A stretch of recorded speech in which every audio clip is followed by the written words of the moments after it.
Welcome, race fans. This is Gary Cooper, the voice of the California Festival of Speed.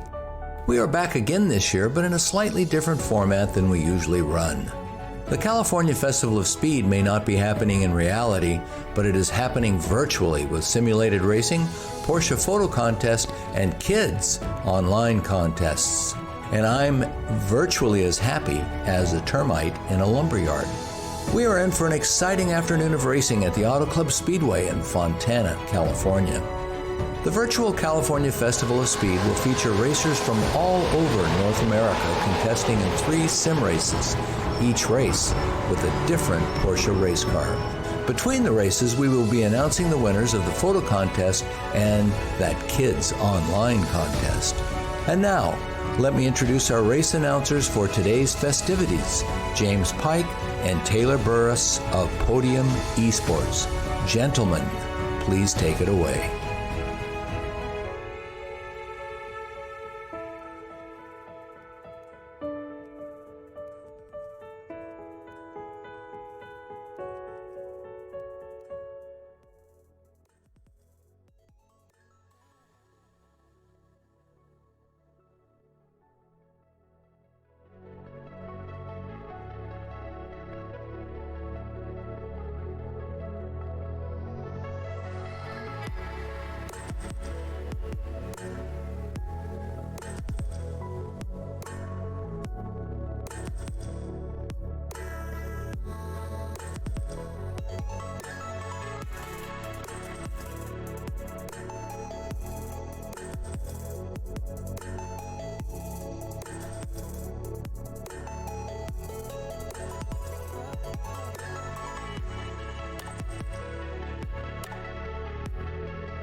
Good evening, race fans, and welcome to Podium Esports coverage of the virtual California Festival of Speed.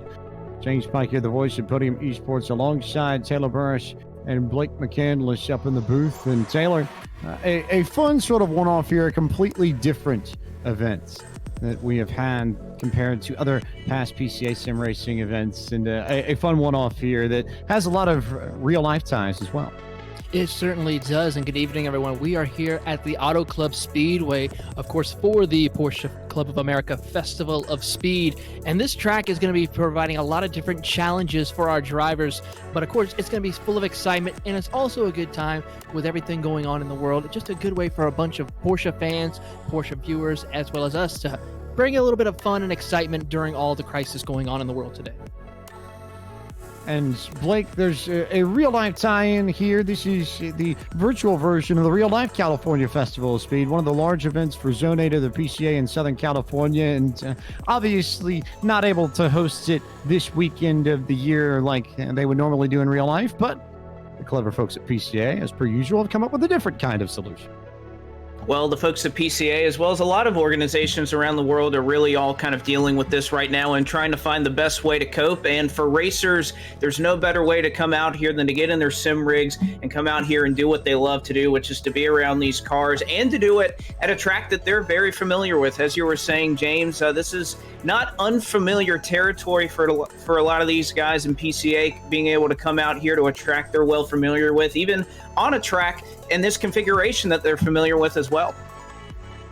Now, for those who are unaware and unacquainted with the real-life California Festival of Speed, this is a big-time event. This is the major event for Zone 8 of the PCA, which covers Southern California, Southern Nevada, and Arizona. The Porsche Club of America here that we're speaking of, the largest single-mark car club in the world. This is the big annual event for them every year. It's held on the last weekend in April at the real-life Auto Club Speedway in Southern California. And there are plenty of things that you can do on Saturday and Sunday. There's track tours, car corrals, concours d'elegance, display timelines of the 911 and its great history, parts, vendors that you can buy from, merchandise that you can pick up, swap meets, Porsches that you can buy, activities for PCA juniors. But the main draw of everything is PCA club racing.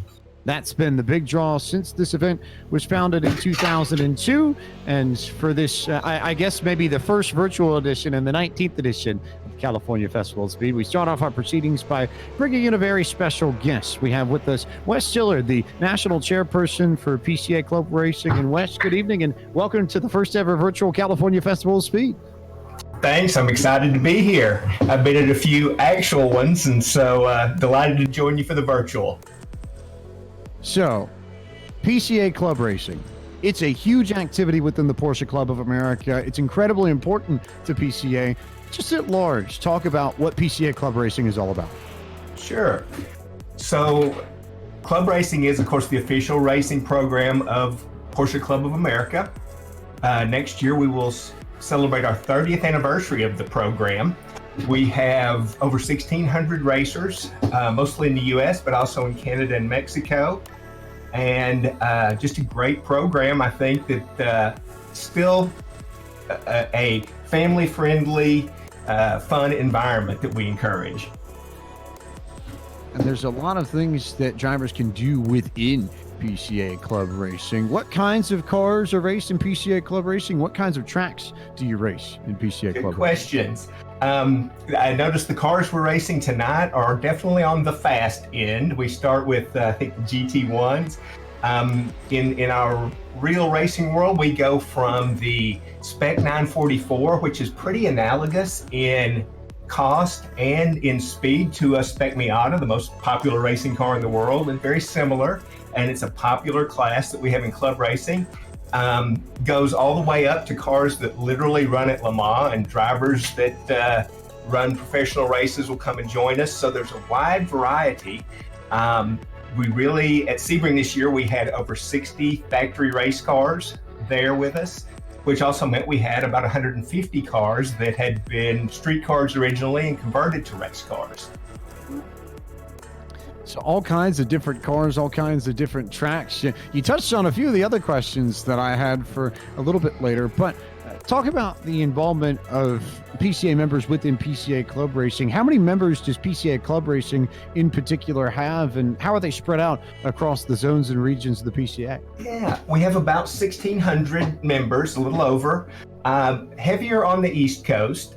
We now are, in the last probably 5 years, have really been building a stronger presence on the West Coast. This event, the Festival of Speed, has always been one of our anchor events on the West Coast. Fantastic event, lots of things along with it, always car shows and vendors and things like that. And in the last 5-6 years, we've now really increased our West Coast presence. So heavier on the East, but really growing in the West. We run pretty well all the tracks that you watch professional sports car racing on television. So, we start our season at Sebring, we sort of end at Daytona. In between, we've got Road America, Mid-Ohio, Watkins Glen, VIR, Cal Speedway, Circuit of the Americas here in my hometown of Austin. We also run Laguna Seca, Buttonwillow, and Thunder Hill out west. So just about every single stalwart of North American sports car racing gets touched in some way, shape, or form by PCA Club Racing. Correct. We usually run, run about 30 races a year. There will be 2 or 3 of those that'll be repeats at tracks, but it gives you a sense of how many tracks we run. Generally 22 to 25 unique tracks during the course of the year. And a lot of different varieties within those tracks. I think one of the coolest things to me about PCA Club Racing is that, yes, obviously there is a lot of national organization, but you see a lot of support within the zones and within the regions as well. Talk about what the particular zones and regions do to support the national structure of PCA Club Racing and how they play into the grander picture of things within the PCA, within this activity. Great question. They really carry a lot of the weight. Actually, in most cases, it's regions or it's regions, but like Cal Speedway, some of the larger ones, actually several regions will band together to do it as a zone race. But they really carry a lot of the weight, from negotiating with the track to get a track time to bringing in the vendors for food, everything, safety. And one of the neat things about that is that it gives each event kind of its own personality, because they are so much put together by the local people and they have that local flavor that they want to have. For our part as the national staff, we always staff these races with national staff, and that's in order to give consistency in rules enforcement, in how people can expect the race to be run, things like that. So we have a staff of about 50 that travel around the country, and we will have at each race from 3 to 12, depending on the number of racers. And so we're responsible for giving kind of a repeatable quality product, but realistically, the region does most of the heavy lifting and really gives the race its flavor. Now, for those who are interested in joining PCA Club Racing, how can they get involved, and where do they need to go to volunteer, help, or race or compete? Yeah, good question. I actually started personally with autocross, worked up to driver education. I actually worked corners for a while to get a handle on it before I started racing. I actually started instructing as well, and it's all sort of connected. The club racing, there is a website, pcaclubracing.org, to learn more about club racing specifically. But realistically, the ladder to club racing sort of begins just at pca.org, becoming involved with your local region and beginning some of these things, whether it's even the driver safety courses, like the teen car control clinics, things like that, up through autocrosses, time trials, driver education, and all of those are sort of the feeder for our club racing program. We also have a lot of people that come in from other places who have raced with other organizations, but we do find that the people who have come through the PCA program, come through our driver education program, are really well prepared when they arrive in club racing. So they will definitely learn more racecraft, learn to get faster, but as far as being aware of those around them, of the rules, of how to manage the car, we find they arrive really well prepared when they've come through the Porsche Club Driver Education Program. And there's your compliment to the DE folks and even the EDE folks as well. Not sure if people know that there's an e-driver's education program that you can also take part in within PCA sim racing on this side of things. But it all helps you to be a better racer, whether or not it's sim racing and club racing. There's so much crossover, so much that we're going to see tonight. Last question before we let you go, Wes. What are you most looking forward to over this evening's night of racing? Having been there and managed several of the races, I am really excited to see how it compares to what I've experienced when I've been there previously. One of the great things about Cal Speedway is it's one of the few places that as a race steward, you can see the entire track. So I've been spoiled when I've been there. In fact, I had intended to be there. I was scheduled to be there for this weekend. And I love it there because you can see everything. So I'm really looking forward to just the experience, the different experience of the virtual racing in comparison to the experience I've enjoyed so much over the years actually being there. Well, Wes, thank you so much for taking the time to speak with us tonight on the virtual California Festival of Speed broadcast. I hope you enjoy what comes your way a little bit later this evening and look forward to chatting with you further down the road. I'm looking forward to it as well. And I would love to be there, but this is certainly the next best thing and just a great venue. I think that I've watched a number of the races the sim races, and I just think this is fantastic. So really happy and looking forward to seeing this. Wes Dillard, the national chairperson for PCA Club Racing. There, it's Intro PCA Club Racing for all of you, and talk about how it happens on the real life side of things. For those who are unaware and tuning in for the first time, you might not know that the PCA also has a sim racing side of things as well. PCA Sim Racing is part of the program that was introduced last year and features competition within the iRacing.com motorsports simulation with, as you would figure, a whole bunch of Porsches.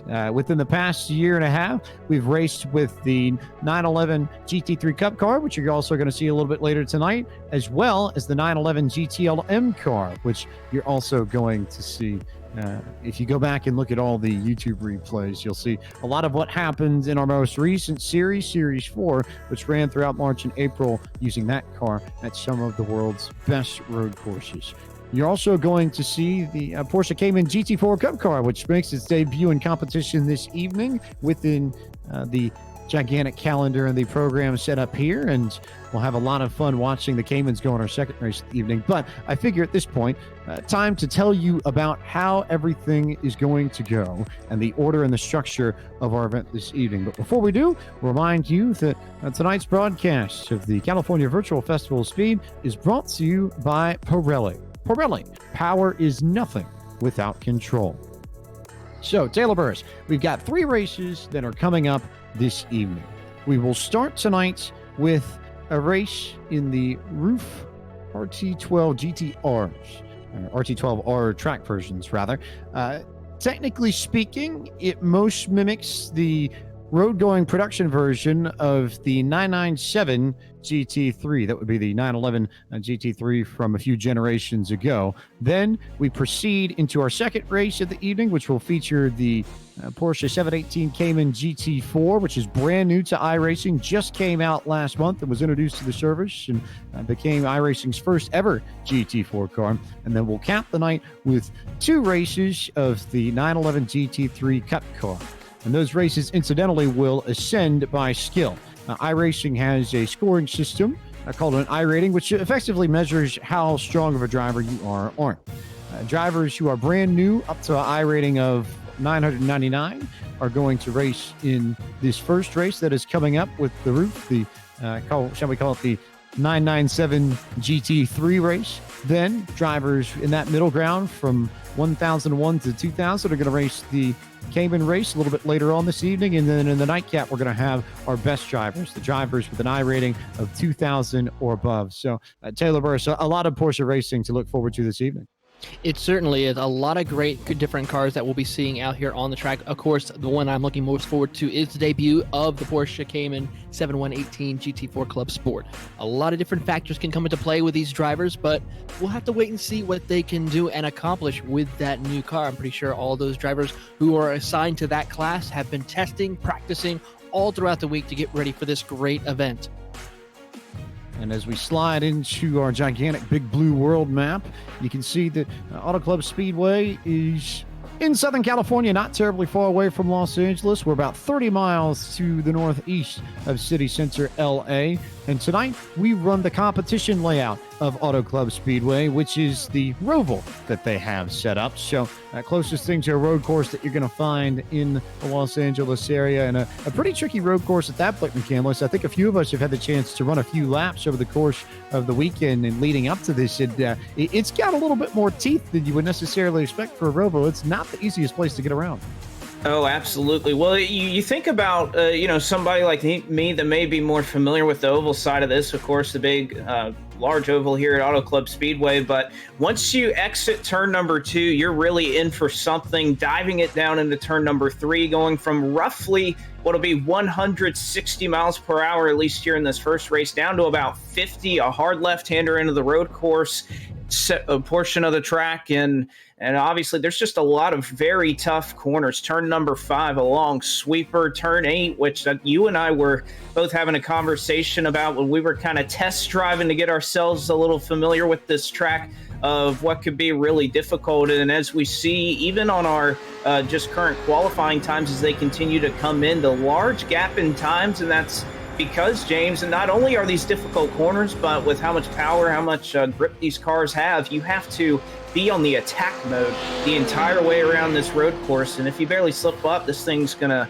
come out and bite you. It will come out and bite you. It's a very tricky course at that, as these drivers work their way off of the banking and down into a very technical infield section. You've got the left-hander once you come off the banking, which is a hard braking zone that carries you into the sort of double-handed loop on the backside. It's almost a double apex. You don't turn it as tight as you would think you would before you go down the middle straightaway once again, and you end up into your almost double apex corner. It's I think of the spoon at Suzuka on the far end, where you really do have to trail brake and be careful on how you shift, because it's so easy to upset the balance of the car and spin yourself out before you go blasting down the final straightaway. There's one more chicane and a little tricky complex section, and then you jump back up onto the banking by way of a sort of gradual roll in on the throttle. Some of these cars, and the Cayman in particular, should be okay there, but with this 997 GT3 and the 911 GT3 Cup car that we're going to see later, Taylor, you really have to watch how you get back onto the throttle, because if you go flat out when you come back onto the banking, you will loop yourself around. Agree with you. Even if you've clipped the curbs a little bit too much as well, it'll cause that car to bounce a little bit and spin your car out of control. So you have to be careful and mind that when you're out there on the circuit, especially when you're coming through the back half of this road course. Actually, we were talking about going through that section. It was a little bit bumpy through there, so you have to take it easy on your throttle input in order to make it work for you. But these drivers seem to be making a really good job of it, especially those up towards the front half of the qualifying order, running runs right now with a 1:35.8. That's one of the slower times we saw in practice. We were seeing times in the 1:35.5. So give it a little bit of time. I'm pretty sure these drivers will be able to work themselves up through the ranks here momentarily once we get the qualifying completed. And I think we'll also have a few moments to look back and realize that these drivers are probably trying to pull back on these times, maybe not necessarily push as hard as possible. Also of note tonight, we haven't had the chance to touch on this yet before we really start digging into these races, that we're going to have a few more contests. We're going to have a juniors photo contest and a professional photo contest with results announced by Gary Cooper, the voice of the real life California Festival of Speed. So we look forward to seeing who comes away with the victories in those two contests a little bit later. But Blake, we're not terribly far away from the first gridding of the night for this 997 GT3 production car race, the first of the evening, and not too far away from all the fun. Exactly right, James. Just under 2 minutes now as the clock continues to wind down here in qualifying. And as Taylor was just alluding to a minute ago, with all these guys coming in all these times, they're obviously not what we were seeing in practice. You had a lot of guys out here, and Obviously, that's the benefit of being in the sim, is that you can run off the road course, destroy the car, and all it takes is a reset button to get out there, and you're not losing any practice time like you would in real life. Obviously, if you had a damaged race car, or you're not really limited by time constraints, but the times are a little bit slower, James, and I think the large part of that is because of the draft that these guys were getting. Once you get onto the oval portion of this course, you're on it for a good bit, all the way down the front straightaway into 1 and 2, and these things will have a pretty decent pull in it, but obviously here in qualifying, that's a lot of time that you're losing not being able to get that nice suck up in the draft from the car in front of you. And I think you see that reflected in the qualifying times. We saw some low 1 minute 35 second times, and only one right now in Rennie Bruns has been able to complete that to reach the 1:35 mark. Coming down to the final 45 seconds before we get set for the first race of the evening. And of course, one more time, a thank you to our friends at Pirelli for their sponsorship and partnership with the California Festival of Speed to help put on this event. Obviously, not having it in real life this year, but as those who have been around iRacing for as long as we have come to see, if you're not familiar with the platform, what you're about to see is about as close as you're going to get to the real thing. iRacing laser scans every track and every car that is available in the program down to the millimeter, and the physics engines in iRacing are as top-notch as they come. So every bump that these springs feel, every movement that these tires makes, they're all accurately modeled by the sim. And if you drive here in sim at Auto Club Speedway, it's the closest thing you are going to get to the real life thing. So if you're ready for some just racing action, period, we're happy to have you, and happy to bring you along for our first race of the evening. This is the Roof RT12R track version, which is essentially the 997 generation GT3. It is the representation of the GT1 class that you would see at the Real Life California Festival of Speed. And the sponsor for our first race of the evening is Pelican Parts. We turn to the man who comes away with the pole position for this race and the winner of the fastest qualifier award presented by Z1 Dashboard and Z1 Analyzer Software is Rennie Bruns, who sets down a qualifying time of 1 minute and 35.895 seconds. So thanks to our friends at Z1 Dashboard and Z1 Analyzer for their work today. Bruns is your pole sitter over Ed Nelson. Colin Thomas will start from third. Fourth will be Eric Oviatt, and Rodney Campbell starts from fifth. Sixth is Mike Knighton. Dwayne Cronin starts from seventh. Eighth will be Paul Solk. Kurt Clifford rolls from ninth, and 10th will be Brandon Jadot. 11th will be Tim Smith, with John D'Angelo starting in 12th, with Alex Hellier in 13th. 14th will go to Kevin Douglas, with Eric Walsh going to be starting in the 15th position. Gary Rice will be starting in 16th, with Martina Kwan in 17th. Ken Tubman will be starting in 18th, with James Gallo 19th. Rounding out your top 20, Doug Boccianone.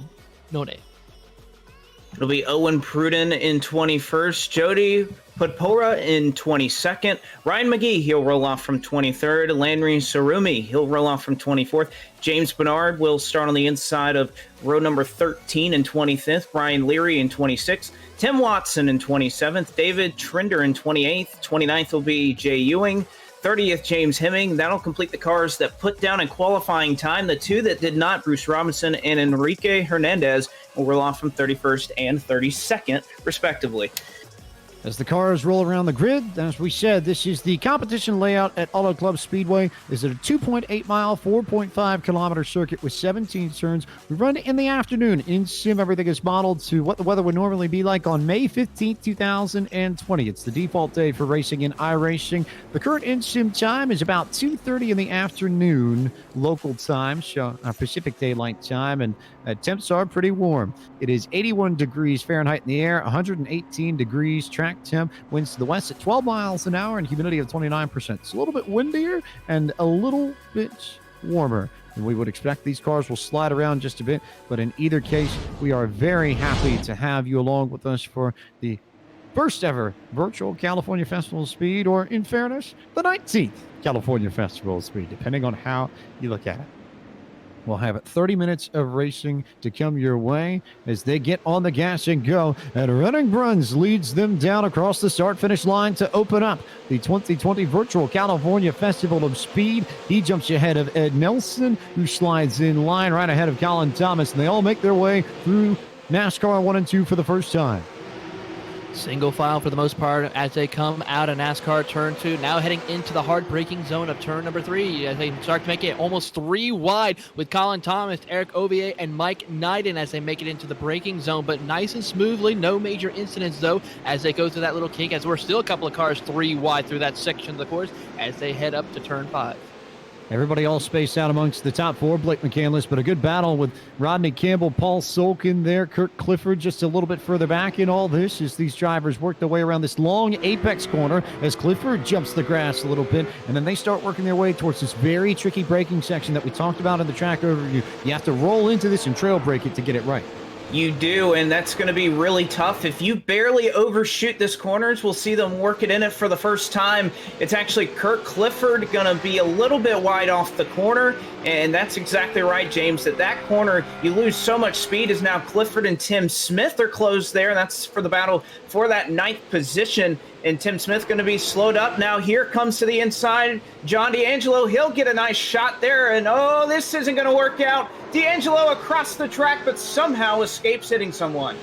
Somehow, some way, he'll be stuffed up by the fence there, but he'll carry on. Meanwhile, Running Bronx has opened up the lead to about 0.7 of a second over Ed Nelson. And by the way, before we go any further in this race, a bit of a prize for each race winner this evening. Porsche Collection watches are going to be on offer to every single one of our race winners. And for this race in particular, we're going to be looking at a very special watch. The 911 Essential watch from the Porsche Collection is going to be the one that we see go to the race winner, which right now, Running Bruns, I think, would be happy to just sort of run off with this and carry everything his way for the next 30 minutes or so, Taylor Burrish, because he's doing a very nice job of marshaling the front up to this point.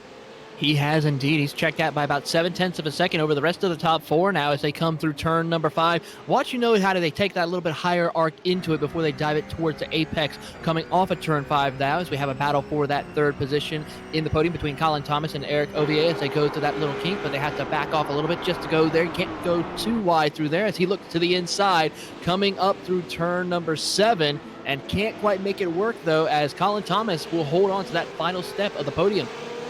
So Thomas holds on to the final step of the podium at the moment, and that's really where the battle is. Thomas, Oviet, Mike Knighton, Rodney Campbell all in there, and with a good bit of room. And then you have to go back, and you've got a really good battle between Dwayne Cronin and Alex Hellier, Blake McCandless. Really good battle brewing here as they'll approach 11, 12, 13, all as one car in front of them off the road course, but Hellier trying to see if he can make up some ground here on Cronin as they work their way up into turn 15. And this is one of the most crucial corners of the racetrack, James, and you see it right there, how Cronin's able to get that launch, and because of how long you carry this speed all the way through the oval part of the section, you see right there, Hellier was about a car length back from Cronin. Cronin's able to get the throttle down, and that gap has now stretched to about 1.5 seconds. So that is a crucial part of the racetrack. You're going to have to get that throttle down to carry it all the way around the front straightaway and into 1 and 2. It's one of those cases, Taylor Burrish, where I had the chance to run a few laps around here in all 3 cars before tonight's event. And the one thing I noticed is if you're going to get an exit right out of a particular corner, you have to nail the exit out of 16 and 17 onto the front straightaway because you carry so much momentum and speed through NASCAR 1 and NASCAR 2. And that can make or break a lap time instantly. If you get that wrong out of 17, that's 2.5 seconds a lap, and it doesn't matter how good you are through the infield section. And it could even cost you more, especially of where you place your car coming off of that. Some cars I've noticed in practice try to go straight up to the banking as soon as they come off the corner. That can be very detrimental to them, as that could easily make them lose control of their race cars and spin out and lose time and positioning, and even cause damage if they're not careful. So you have to gradually work your way back up to the banking into that transition, as we'll watch here of our top 3 as they're actually about to approach turn 16 and 17. Notice how they'll stay towards the bottom like they're going into pit road, but then as soon as the last possible minute will then work their way up, or even just stay below that white line before coming across the start finish line, and actually might stay there till they actually get to turn number 1. And that is all because of the way the banking sets up coming out of turn 4. Auto Club Speedway isn't necessarily the heaviest bank track in the world, but there certainly is a little bit to work with. 14 degrees of banking in these turns, the oval turns, and 11 degrees in the front stretch. And interestingly enough, Blake, the transition onto the front stretch of the oval happens right about where you pop out of the competition section. You sort of feel the track come down from 14 to 11 degrees, and that can upset the car a lot if you hit it in the wrong spot.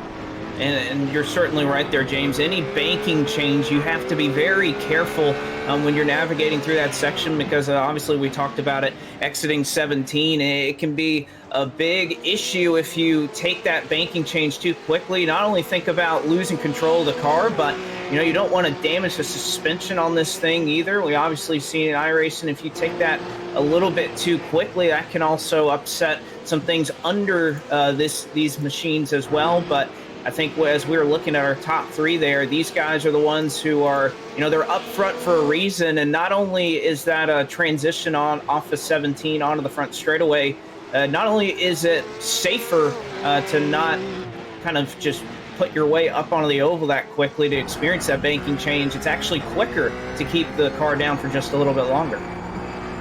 Because you've got enough wing on these 997 GT3s that you can sort of get down to the bottom and make it work and carry the speed off the corner. But that's not going to be the case when we get to the GT4 race coming up next in the Caymans. There's a lot less downforce on those cars, and those are much more momentum-based machines. Easily the most momentum-based car out of the three that we're going to see race this evening. So just one of those odd quirks and bits you're going to want to pay attention to as we progress through tonight's virtual California Festival of Speed. Running Bronx is still your leader over Ed Nelson by about 1.3 seconds, and cinches up just a little bit as they enter the infield portion of the course. But these front three are pretty well spread out, and maybe no surprise that the best battle again, Taylor Burris, Kurt Clifford, Alex Hellier racing for 8th and 9th. They are certainly putting on a great show now as they enter into the infield section of the race course, as they're now coming through turn number 3 and now making the run up to turn 5 now, as Kurt Clifford is holding off a hard-charging Alex Hellier, as also keeping up with Dwayne Cronin as well. These three have been not separating themselves very easily at all since the drop of the green flag. Cronin has pulled a little bit of a gap here right now, but it's still within striking distance of both Clifford and Hellier as they make their way through the high-speed chicane before heading into turn number 7. And now we look to see if he'll try to diamond that corner a little bit, and does make it work and gains a little time on Kurt Clifford, but cannot quite make the pass. Has to try again as they go through another quick little left to right section of the course before this long straightaway into the back half of the circuit. You almost hit that little left-right head-on, straight-on. It's not really until you get to this section of the course, this final chicane here on the circuit, and the last section. This is about turn 11 through turn 17. But you have to worry about the technical bits and pieces again, and then it's all about just going all the way to the edge as far as you can. You see some drivers head all the way out to the edge, past the racing line and into the cones, kind of like what we saw in the first few sessions last year when IndyCar went to Circuit of the Americas, and they ran completely over the curb and then some to make sure that they got the best run down the short chute that brought you back onto the front straightaway. Dakota, which I know Wes Dillard's going to know pretty well since that's largely his backyard. But Clifford got a great exit out of the corner and split himself away. And now the best battle on track may belong to Ken Tobin and Jody Podper in the 113, Blake McCandless, because Podper is coming with a significant head of steam through NASCAR 1 and 2 and may beat a Tobin by the time they reach the infield.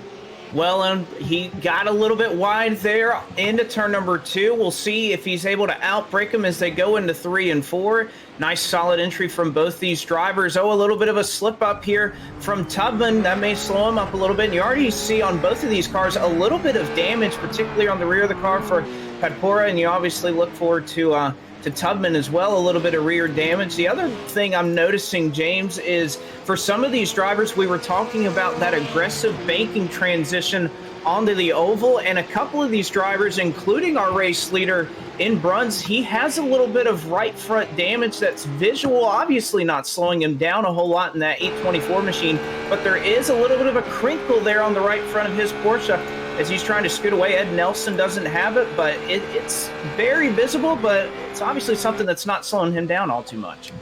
What I like to call those visceral visual reminders of how tricky tracks can be in this case.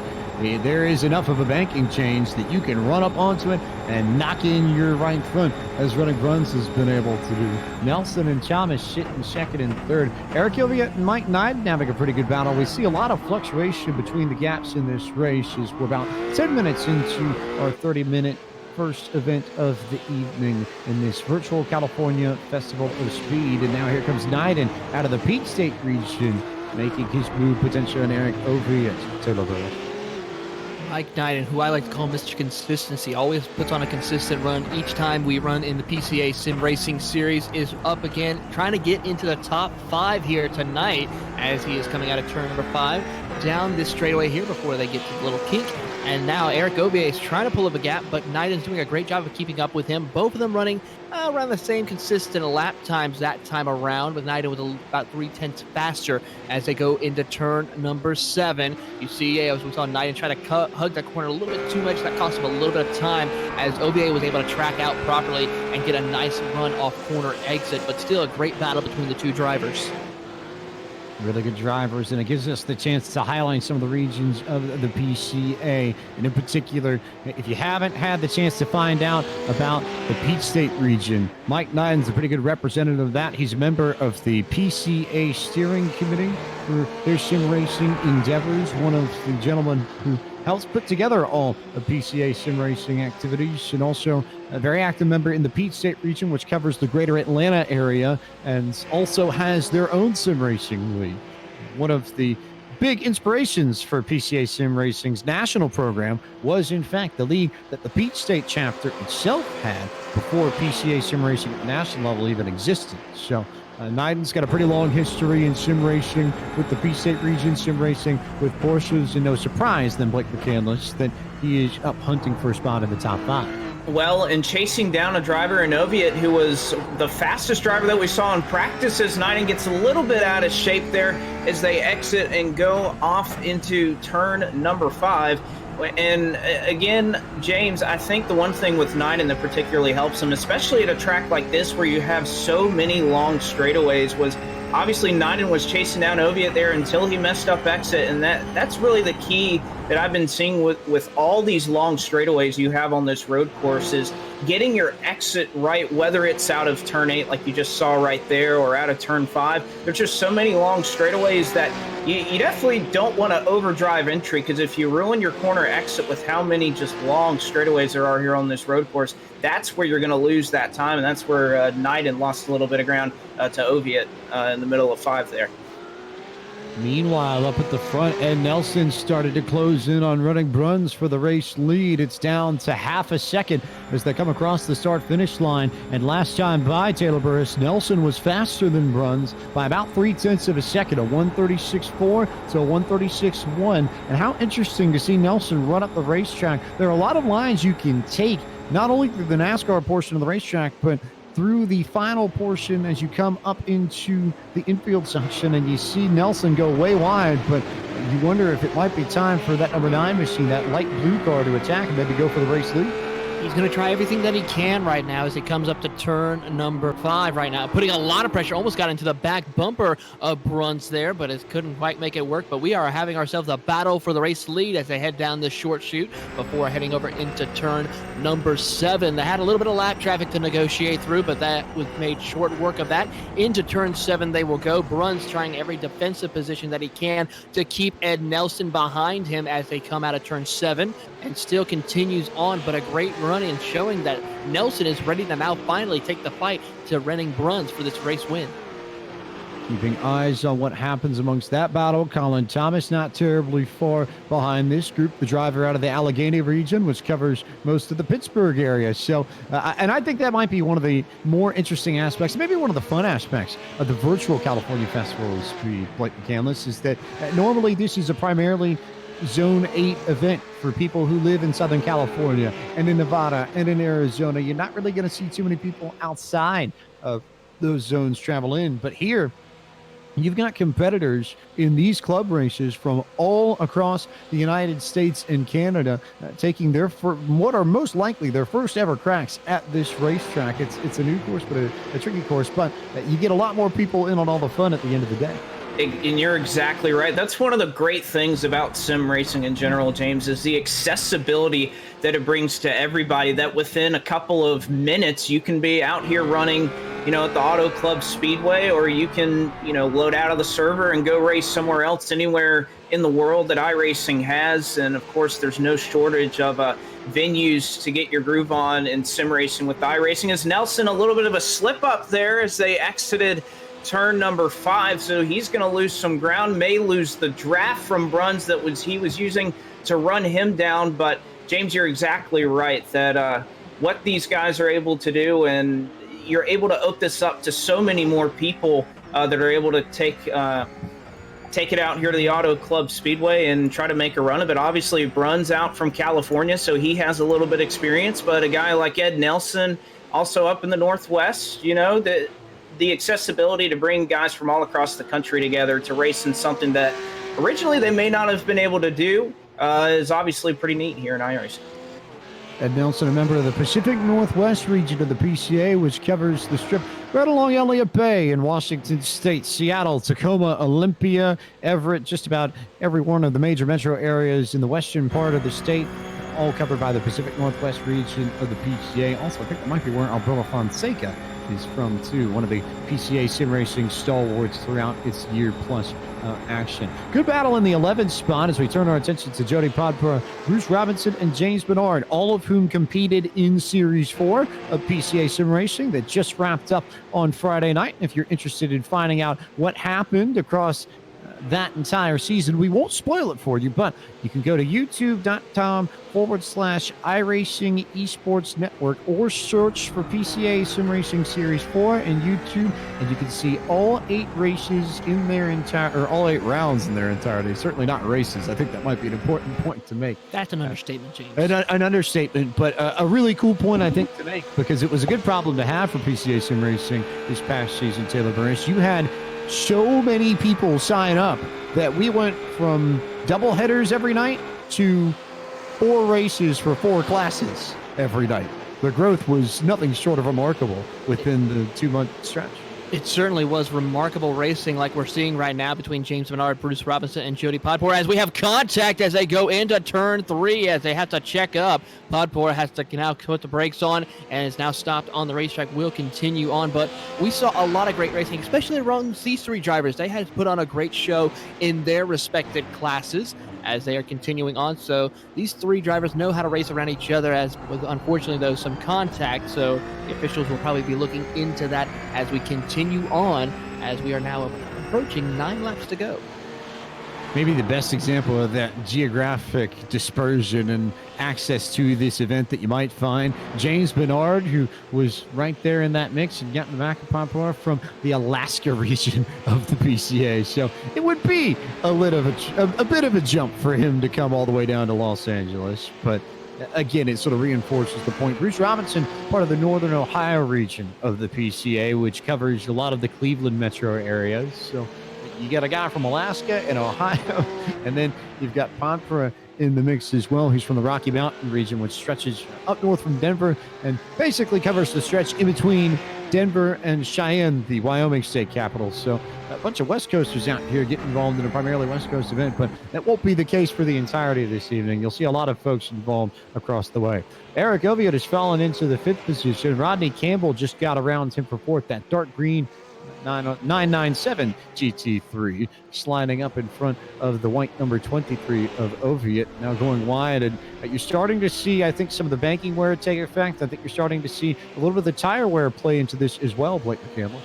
And that's certainly the case. I know I made about 15 or 16 laps on here earlier today, and that is one of the things that iRacing keeps up with, that for those of you unfamiliar with it, you even get a nice look at the track and how it's rubbered up, and that is something that iRacing takes into account and will change. And it's just like the weather, as the sun continues to be exactly where it would be at we'll call it almost 3 p.m. local time here at Auto Club, is now Oviatt able to make his way by Campbell, who slides up. And James, we were just talking about it. Tire wear becomes a factor, and as those tires go away, have to be a little bit more careful about how you manage the throttle on corner exit. We've seen it out of Campbell. We saw it out of Ed Nelson, who was running up in the second spot, that those rear tires starting to get a little bit worn, and that's something you have to manage, especially here on the exit of the Oval 1 and 2, because you wear out that right front too much early on in the event, it's really going to come back to bite you. That car is going to be really tight during that high-speed portion of the course. Entry and exit onto the oval are two spots that I think of when I think of tire wear here at the competition layout at Auto Club Speedway Tire Burners. But there are a few other spots as well. This exit that you see Rodney Campbell coming out of right now, the run up through turn 5, and then the double apex corners 6, 7, 8. You get a bus stop into a long trail braking section that, if you're not careful, you can very easily lock the rear end up, and it is very unsteady until you get down to the middle of turn 8 and start running back towards the far end of the racetrack towards turn 4. Yeah, it's very difficult to that. I saw a couple of cars actually lock the rear end of the cars and just easily lose control of their Porsches as they were able to try to come out of there, but still able to continue on. But these drivers are trying to do it as we have contact in front of Rodney Campbell's. That was our Mike Knighton by the looks of it. No, not Mike Knighton. That was going to be Eric Oviatt who made contact. I couldn't quite catch one of the lap cars that got involved with that, but that's going to cost him some multiple positions as he still loses control of his Porsche 997, losing positions over to Mike Knighton now, so drop him back to the 6th position.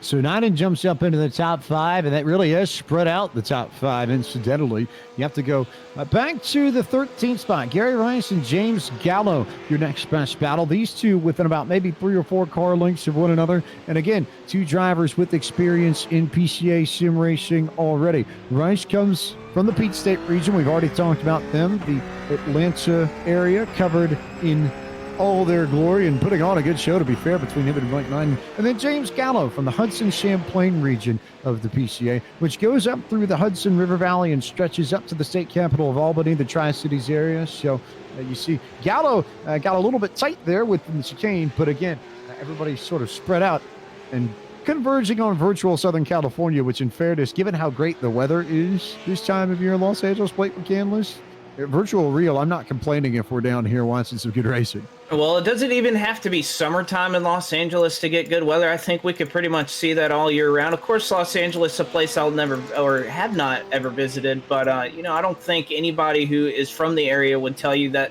the weather is too much different than what we see out here in the sim right now. And you were talking about earlier somebody from out in Alaska, but even in the sim world, they may like to see the sun out and enjoy some of that warmer weather.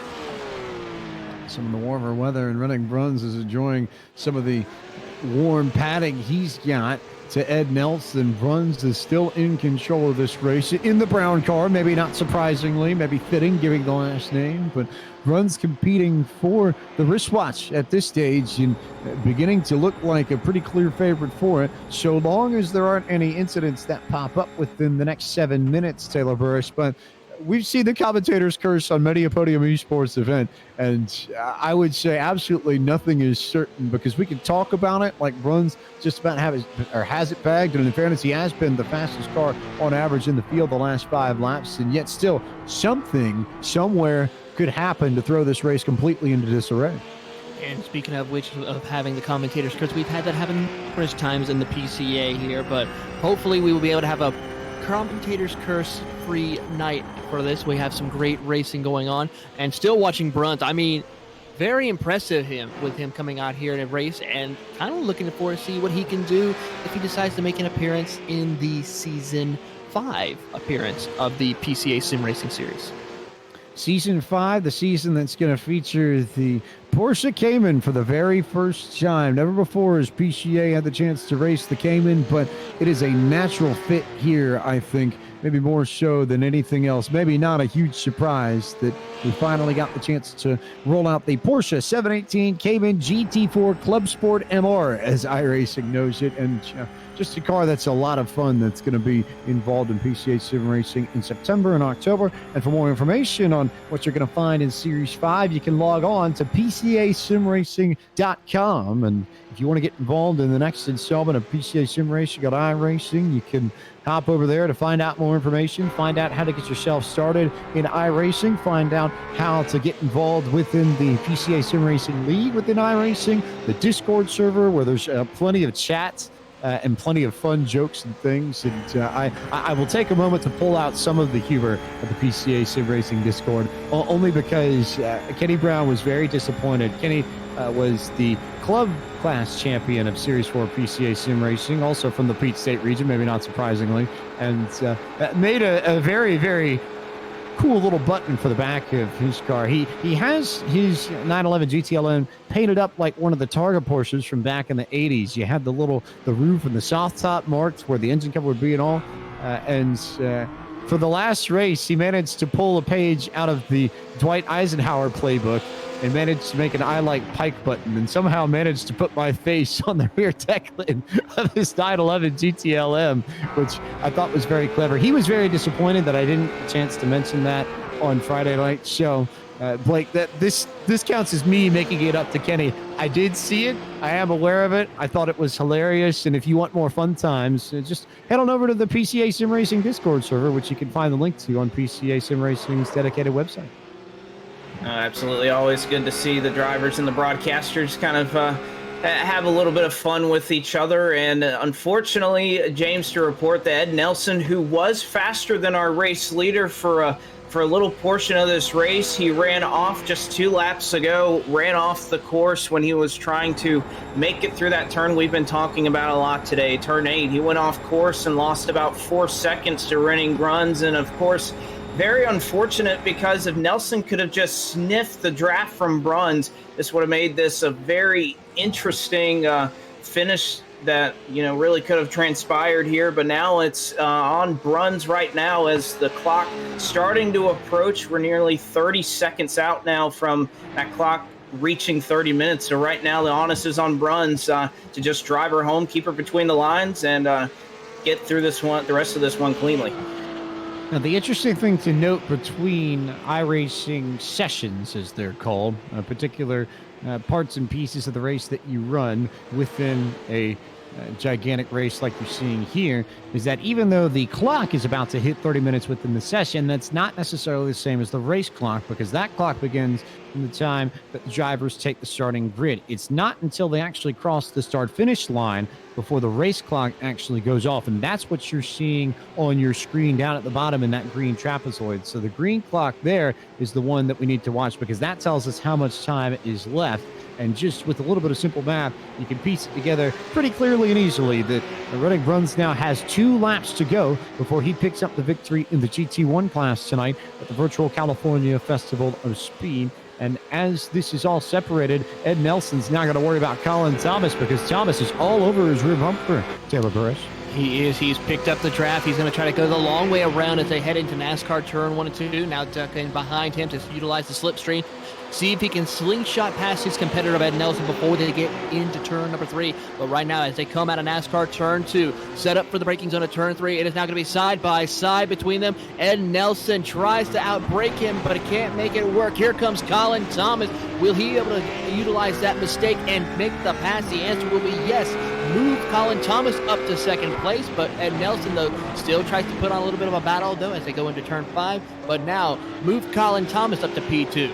Colin Thomas with all that speed, and you can see all the power in these 997 GT3s. Blake McCandless, both of these drivers using all of the rear wheels to try and get their cars going in the right direction, and in some cases almost using a little bit too much of the gas pedal. We saw the Nelson machine get squirrely on the entrance into the infield, and then Thomas just about lost it coming out of turn 5. Well, he did, and Nelson right now especially reeling on those older tires as he's been sliding around quite a bit here in the closing laps. But all he has to do right now, stay behind that 6 machine. The draft will work in his favor here on the front straightaway and into 1 and 2. So as long as he can keep pace with the 6 here, keep up through the road course portion, as I believe they'll be taking that white flag this time by, that's when Nelson could be able to make a move right here. He keeps pace with him. We'll see how much he's able to catch him and who can take home second. It is all about the watch of Running Bruns, who is now here on the final lap and exiting NASCAR Turn 2 for the final time. And in this sense, there hasn't been much of a contest. We've seen some slipping and sliding from Colin Thomas, Ed Nelson, and company, Taylor Burris. But at the end of the day, the most consistent driver has been the one behind the wheel of this 824. Running Bruns has done a phenomenal job, has pretty much taken the race lead and never looked back. As we have a problem going into turn number 3. Multiple cars. That's our top 2 of Ed Nelson, Colin Thomas. Hard contact as well for Ed Nelson as he was hit by a lap car. This now gives the opportunity for Rodney Campbell to move inside the podium position, as we'll keep track of that. Ed Nelson, though, completely out of commission, will not be able to continue to finish this race, as Colin Thomas also is having more struggles with his race car. We'll have to keep an eye and see if Mike Knighton can break into the podium position. That Thomas just got turned by Nelson and then came to a stop in the middle of the racetrack, and then everybody got caught up behind him and they all piled into Thomas and company. But it is all about Running Bruns coming through the final few corners of the competition layout at Auto Club Speedway, and Running Bruns will come out onto the banking and across the start-finish line to win tonight's GT1 race in the virtual California Festival of Speed and come home with the first of the 3 Porsche driver selection watches that we're giving away. He'll get the silver edition of the 911 Essential watch, which you can find on the Porsche shop online, by the way. So a big night for Running Bruns, who takes that brown car to victory lane and to the top step of the podium. And best driver, I think, in this class all night, Blake McCandless, rightfully deserving of the victory in the GT1 class. Oh, no doubt about it, James. Started off in the pole and never showed signs of weakness. We saw a couple of our other drivers in the top 5 start to slip and slide a little bit, but Bruns was as smooth as a cucumber and was able to work his way by lap traffic without any issues, fended off Ed Nelson when he needed to. And then obviously, like you said, best driver all night, fastest car on the racetrack. He's able to keep it between the lines, and he's able to cruise out here in California to a relatively easy event win. I think, Taylor Burris, we saw a lot in that race, just the trickiness of this 997 GT3, because you've got so much power to work with. I actually think that amongst the 3 cars that will race tonight, that the GT3 or the 997 GT3 may well have the best acceleration of the 3, and that can throw you for a loop if you get on the gas pedal too early. It certainly is. It's got a lot of speed, a lot of torque in this car. It's got to be so careful with your throttle input. Even though this car is maybe not used in the higher classes, like we'll see later on, or in the higher series in the official iRacing side of things, this car is probably one of the most favorite to be driven out there on this on the surface right now. A lot of different drivers come out here to try this car out. A lot of good competition happens with these cars as they go in multiple different tracks. But here we see that this car has put on a good show here tonight. So we'll look forward to see what they can do as we continue on through the night here. We'll take a look now at your full field rundown to tell you where your favorite driver finished. It was Running Bruns who took home the victory by about 18 seconds over Rodney Campbell. Colin Thomas finished in the 3rd position. 4th went to Mike Knighton. Dwayne Cronin rounded out the top 5 this evening. 6th belonged to the 888 of Kurt Clifford. Alex Hellier finished in 7th. 8th went to Bruce Robinson. Ken Tubman in 9th. And Jody Podper finished at the end of the top 10. Coming home in 11th, the first car 1 lap down will be Ed Nelson, followed by Brandon Jaudet, and coming in 12th, and Paul Solk 13th. James Gallo will come home in 14th with Gary Rice in 15th. Ryan McGee will come home in 16th with Lonray Sotarumi in 17th. Tim Watson will be coming home in 18th with Doug Boccinone in 19th. Rounding up your top 20, Eric Walsh. And Eric Oviatt, unfortunate for him, he was fast early on. He brings it home 21st, 6 laps down. 22nd, David Trinder. 23rd, Enrique Hernandez. 24th, James Bernard. 25th, Tim Smith. 26th will go to James Hemming.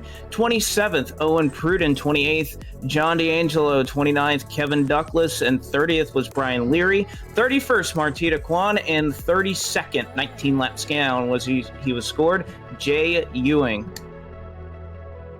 So Jay Ewing is the final driver to finish off in this GT1 class, this first race of the evening. And of course, don't go anywhere because we've got plenty of more action for you this evening. But For now, we're going to take a moment to recognize the winners of our virtual California Festival of Speed PCA Junior Contest. They had a lot of fun over the weekend sending in their submissions, and to tell us the big prizes, the big winners of the evening, we turn it back over to the real-life California Festival of Speed announcer, Mr. Gary Cooper.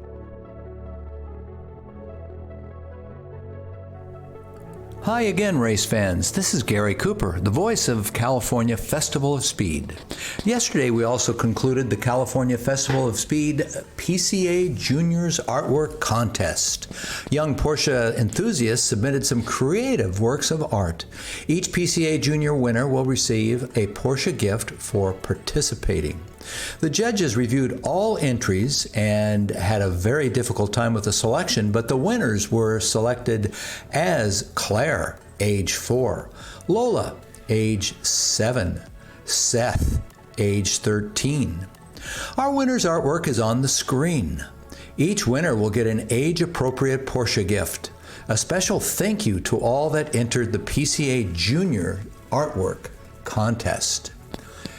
A question. What is the PCA Juniors program?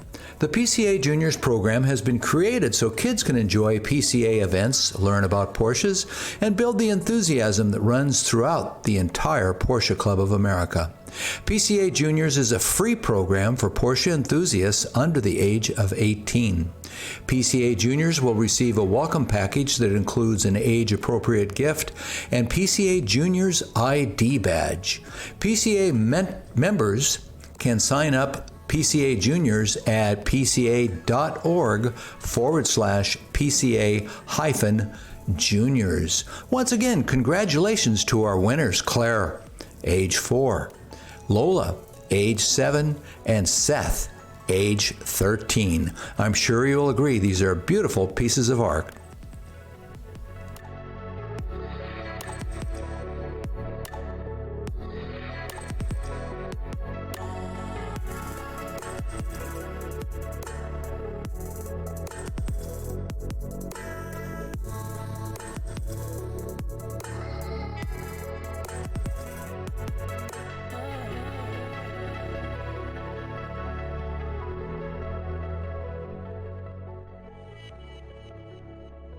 Welcome to Circuit Spa-Francorchamps, and welcome to this, the third race meeting of the Porsche Esports Super Cup. Second race here today. Those lights are about to go on the gantry, and we are going to be ready to go racing. The lights are flashing on the number 49 car on Jamie Fluke already. Lights are off on the gantry. We are racing for the second time now here at Circuit Spa-Francorchamps, and this time, of course, it's far darker. These drivers are going to have more grip on their tyres. That might make them a bit more bold. We've got one Commander driver way off early. That's number 24 car of Mitchell Dion as they head themselves down in towards Air Rouge Rally off for the first time. It's going to be a case, I think, a little bit himself involved every which way as well.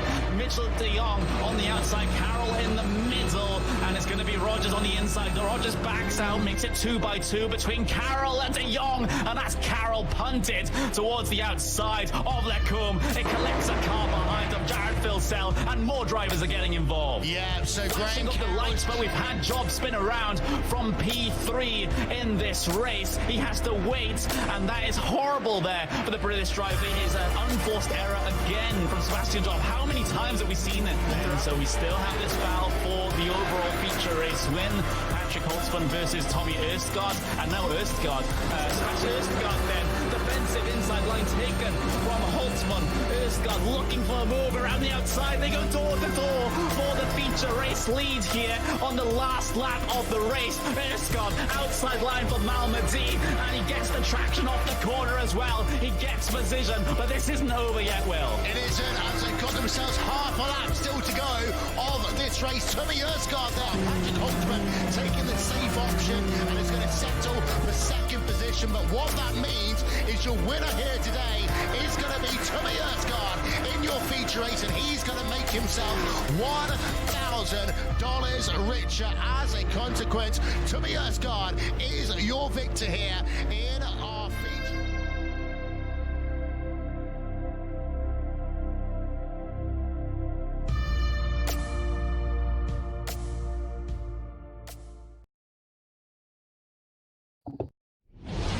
Welcome back to coverage of the 2020 Virtual California Festival of Speed, presented by Podium Esports here on the iRacing Esports Network, as we're live for the Virtual Auto Club Speedway in Fontana, California, to present you with a fantastic night of racing and a celebration of all things Southern California, all things Porsche, all things Zone 8 of the PCA. We now turn to our winners of the first race in the GT1 class, featuring the 997 production GT3s. We are now joined in the booth by Running Gruns, who comes away with the victory in our first race of the evening. Running, just talk a little bit and tell us what made this track click so easily for you, and how were you able to find speed just almost like a lightning switch and just on and off flip almost? I actually don't know. It's my first day on this track, believe it or not. So just, I don't know, trying to find good lines and get onto long straight, and yeah. I'm guessing if you don't necessarily know the track all that well, but you know the car all that well, that you have some experience both with this 997 GT3 and with a lot of the setups here in iRacing. So tell everybody, what have you done in iRacing, and what's your background and your experience with the simulation?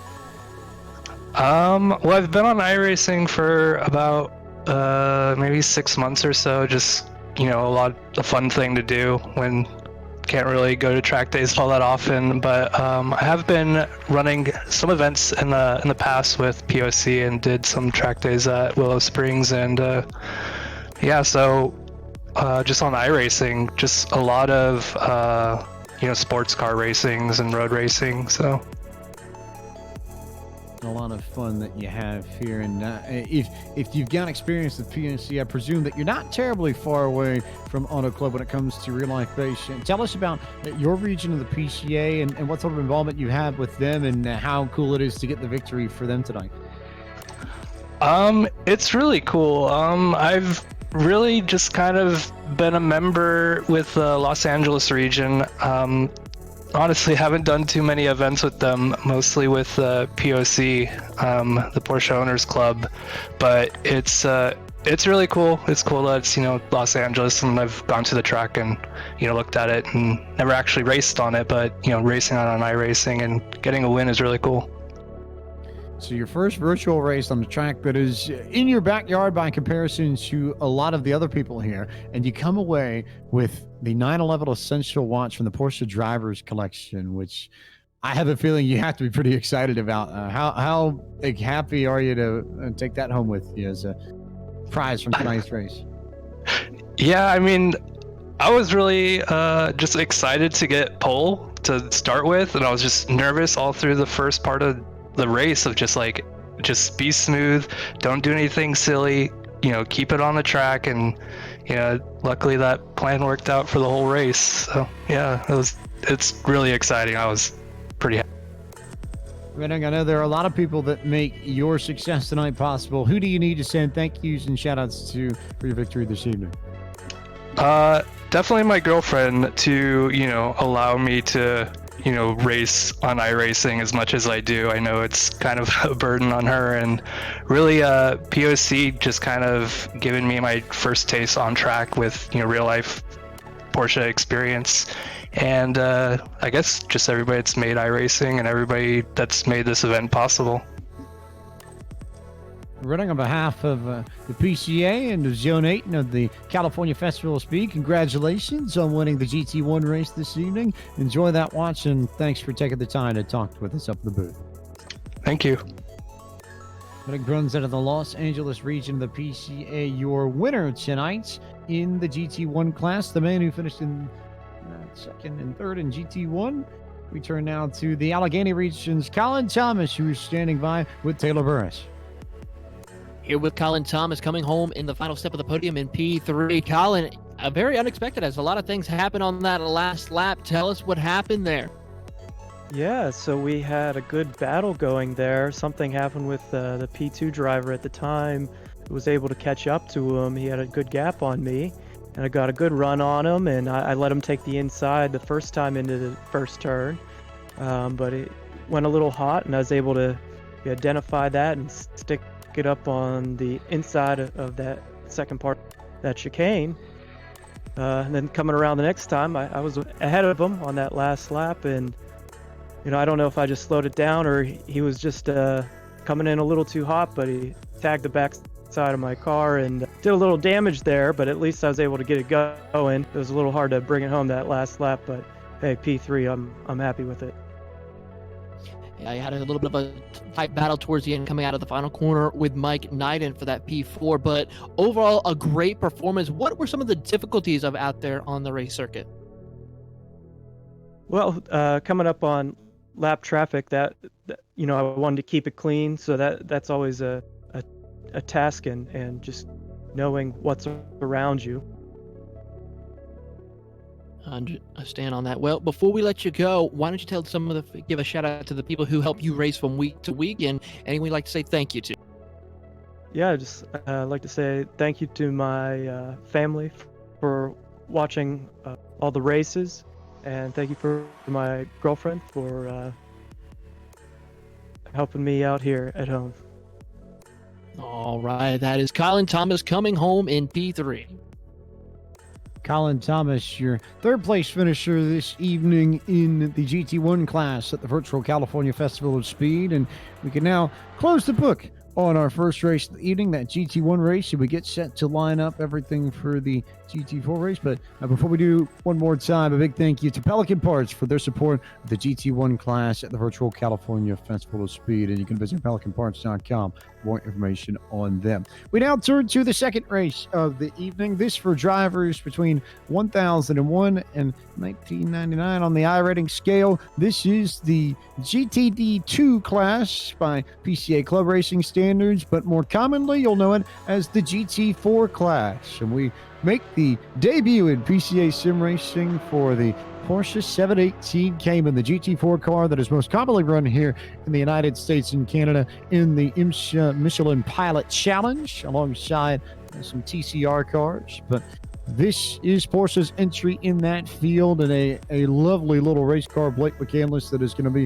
an incredible amount of fun to drive. And thank you to our friends at KW Automotive for their support of tonight's GT2 race, or GTD2 race, rather, in the Virtual California Festival of Speed. But this Cayman race, I think you and I, we were talking about it a little bit before we went on air, and this may be the one that we're looking forward to the most, just because this car is so much fun to drive.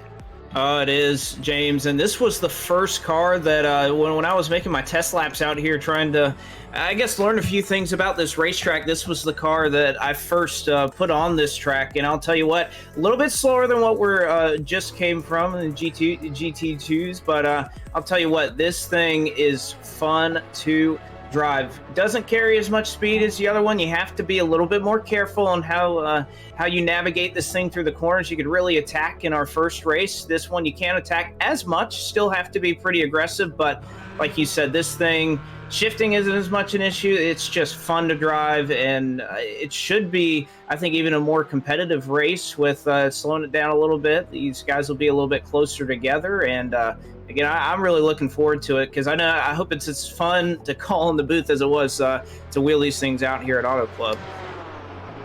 I think the interesting thing, Taylor, for these Cayman GT4s is that, and we mentioned it a little bit already during the broadcast, but it's worth reiterating that compared to what you just saw with the GT1 class and what you're going to see with the 911 GT3 Cup cars later on to cap off the evening, this car has less power, less downforce. It is more about how quickly you can get in the throttle. But compared to those two, where you can sort of point it a little bit and lean on the downforce, this car in particular, you're more throwing into corners. It almost requires a bit more of an aggressive style to get the most out of it.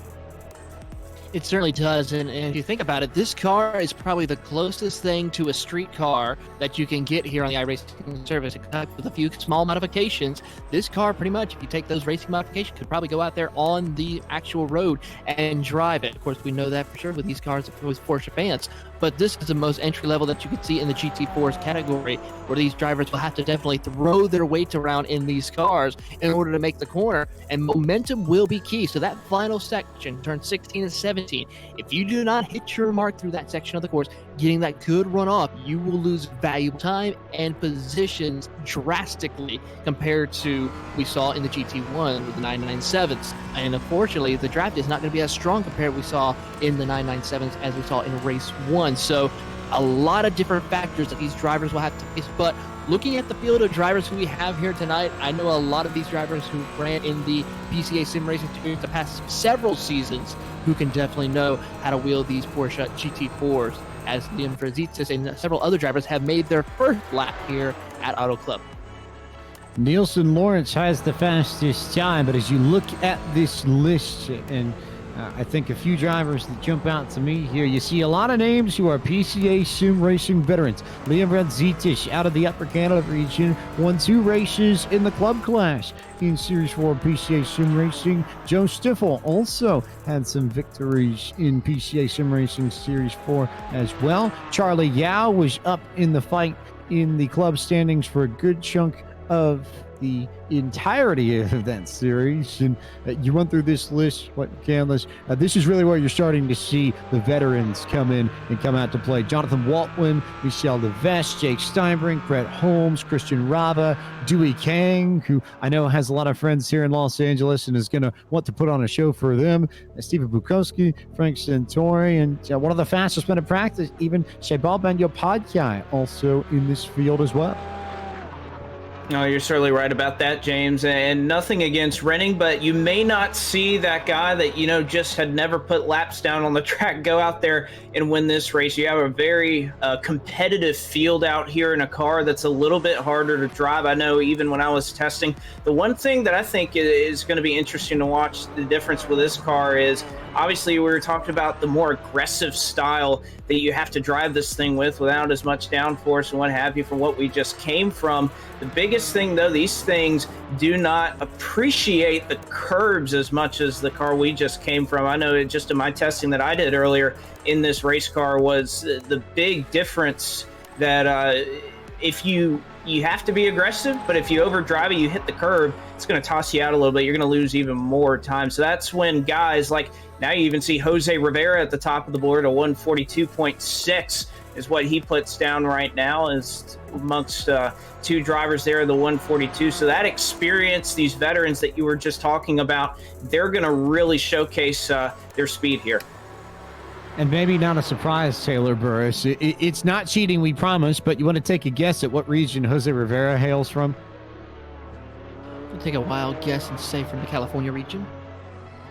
Which California region? That's the big question. The Los Angeles, California region. How about the Los Angeles region, which is pretty much right in the backyard of Auto Club Speedway? So he clearly knows something about this place that a few of these other drivers might not. And I think it says a lot, Taylor, that you look at that sort of case where someone who comes in with real-world experience more often than not does get a leg up on the rest of the field. But that's all because of how realistic iRacing is and how well modeled these cars and these tracks and their physics in particular all are. They are, and that's what makes a lot of professional drivers come out and use this service to help test and practice and even, of course, race competitively. We've seen multiple drivers, including several factory Porsche drivers, coming out here and racing in these Porsche 911s, GT3 Cups, the 714s GT4, and also the 911 RSR. So these drivers in the Porsche world, as well as in multiple different platforms of racing, use this platform to the best of their abilities. And really get the chance to train. We've seen a lot of it, and if you all have had the chance to go watch some of the more recent PCA Sim Racing Series 4 events, we've had the chance to talk to some of Porsche's factory drivers. We had Earl Bamber on a few weeks ago. Matt Campbell was on last Friday night, and they spent a lot of time talking about how the simulations really do help them prepare to get back out into the real world. And because everything is so lifelike, the experience that you gain in sim can be valuable and used when you get to the real life track. It's just that when you're racing in a sim, it's a lot easier to get everything set up. You don't necessarily have to travel to a track. You don't necessarily have to unload equipment and test a car. It's press a few buttons, click a few spots on your screen, and go. But it also makes for an incredibly lifelike experience, Blake McCandless. It certainly does, and not just travel, but you know what? I got to quote unquote buy the content that we needed for today, and all three of these different type of cars. You know what it cost me? It cost me about $40. It didn't cost me near what one of these cars would cost in real life, and yet you get to come out here. And James, I think when you talk about the experience that these guys have, particularly in the real world, and how well it translates to iRacing, you really have to think that these road courses really make it a lot easier for these guys to come in and do well. Obviously, iRacing will help any type of driver out there, whether it's the rallycross that you have or any of the oval racing that goes on here in iRacing. But I think particularly with the road courses, especially because road course racing is so much more visual with braking points and all that, that having these laser scan tracks that are accurate down to just the smallest of measurements, that you can come out here and that real world experience is going to translate here, because these road courses in particular, you get that feel for it. You get an incredible feel for things and a good handle on these cars. And I think more importantly, a feel for the way each one of these particular cars drives just within our virtual California Festival of Speed. But when you consider that iRacing's got over 80 cars and tracks to choose from, and it's not just road racing, that I think is the most important thing. And NASCAR is represented across all three of their national series. You've got open wheel racing between IndyCar and a lot of the ladder series up into the European Formula events. I know iRacing just announced that they're going to include some more cars on the road to Indy that eventually leads to the NTT Data IndyCar series in the service upcoming. There's a few more GT4 cars coming as well from manufacturers that shall not be named on this broadcast, which might give you a hint of what we're say that. Yeah, I didn't say who. But they are GT4 cars coming, and a lot more. And you can head on to iRacing.com for more information on how to start your iRacing career in particular. But it's time to bring you our grid for the second race of the evening, the GTD2 class race, which is sponsored by KW Automotive. The winner of tonight's Z1 Dashboard and Z1 Analyzer Software Fastest Qualifier Award is Nielsen Lawrence, who puts down a time of 1 minute and 42.410 seconds over Cheval Banyo Padilla to take top spot on the grid. Jose Rivera will start from third. Fourth will be Liam Rodzitas. Joseph Stiffel will start from the fifth spot. Jason Stein rolls off from sixth. Matthew Hollander begins tonight from seventh. Eighth will be Matt Robinson. Michelle Levesque rolls off this evening from the ninth spot, and 10th will be Matt Steele. Jacob Schum will be starting in 11th with Charles Yao in 12th. Brett Holmes will be starting from the 13th position with Matt Mitchell in 14th. Dewey Kang will be starting in the 15th position alongside Jonathan Waltman in 16th. Juan Albers will be starting in 17th with Jake Steinbrink in 18th. 19th goes to Robert Cottle, and rounding out your top 20, Brian Swift. Inside of row 11 goes to Gregory Gotthard. 22nd will be Brian Granger. 23rd, Christian Reva. 24th will be Jonathan Schum. 25th, Randall Ayers. 26th, Alexander Suduk. 27th, Jared Roadheaver. 28th, Scott Ferris. 29th, Frank Centur. And 30th will be Antonio Del Silva. 31st will be Stephen Bokuski, and then, of course, the rest of the drivers that did not pull a qualifying time, it'll be Brent Rosen, Sergio Passan, and Scott McSherry. The three drivers that did not post a qualifying time. A big field of drivers, 34 of them, James Pike.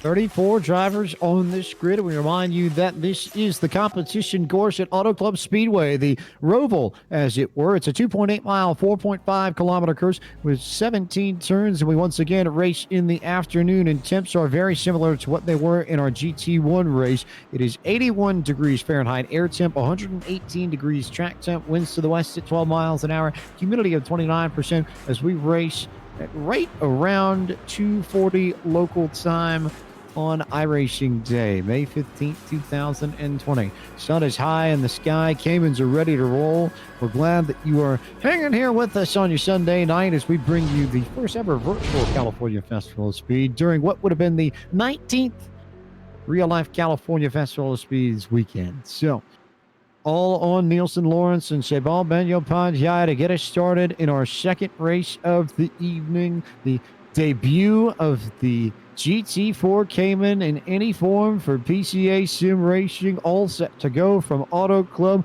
They wait for the green flag. It comes out. Lawrence takes off on the gas pedal, and we are underway with our second race of the evening. And drivers already bouncing out to the high side. That's Liam Radzitis trying to hold off Jason Stein, who got a good run going into NASCAR 1 and immediately tried to go way up top to capitalize on the momentum, but eventually they all fan back down towards the inside, Taylor Burris.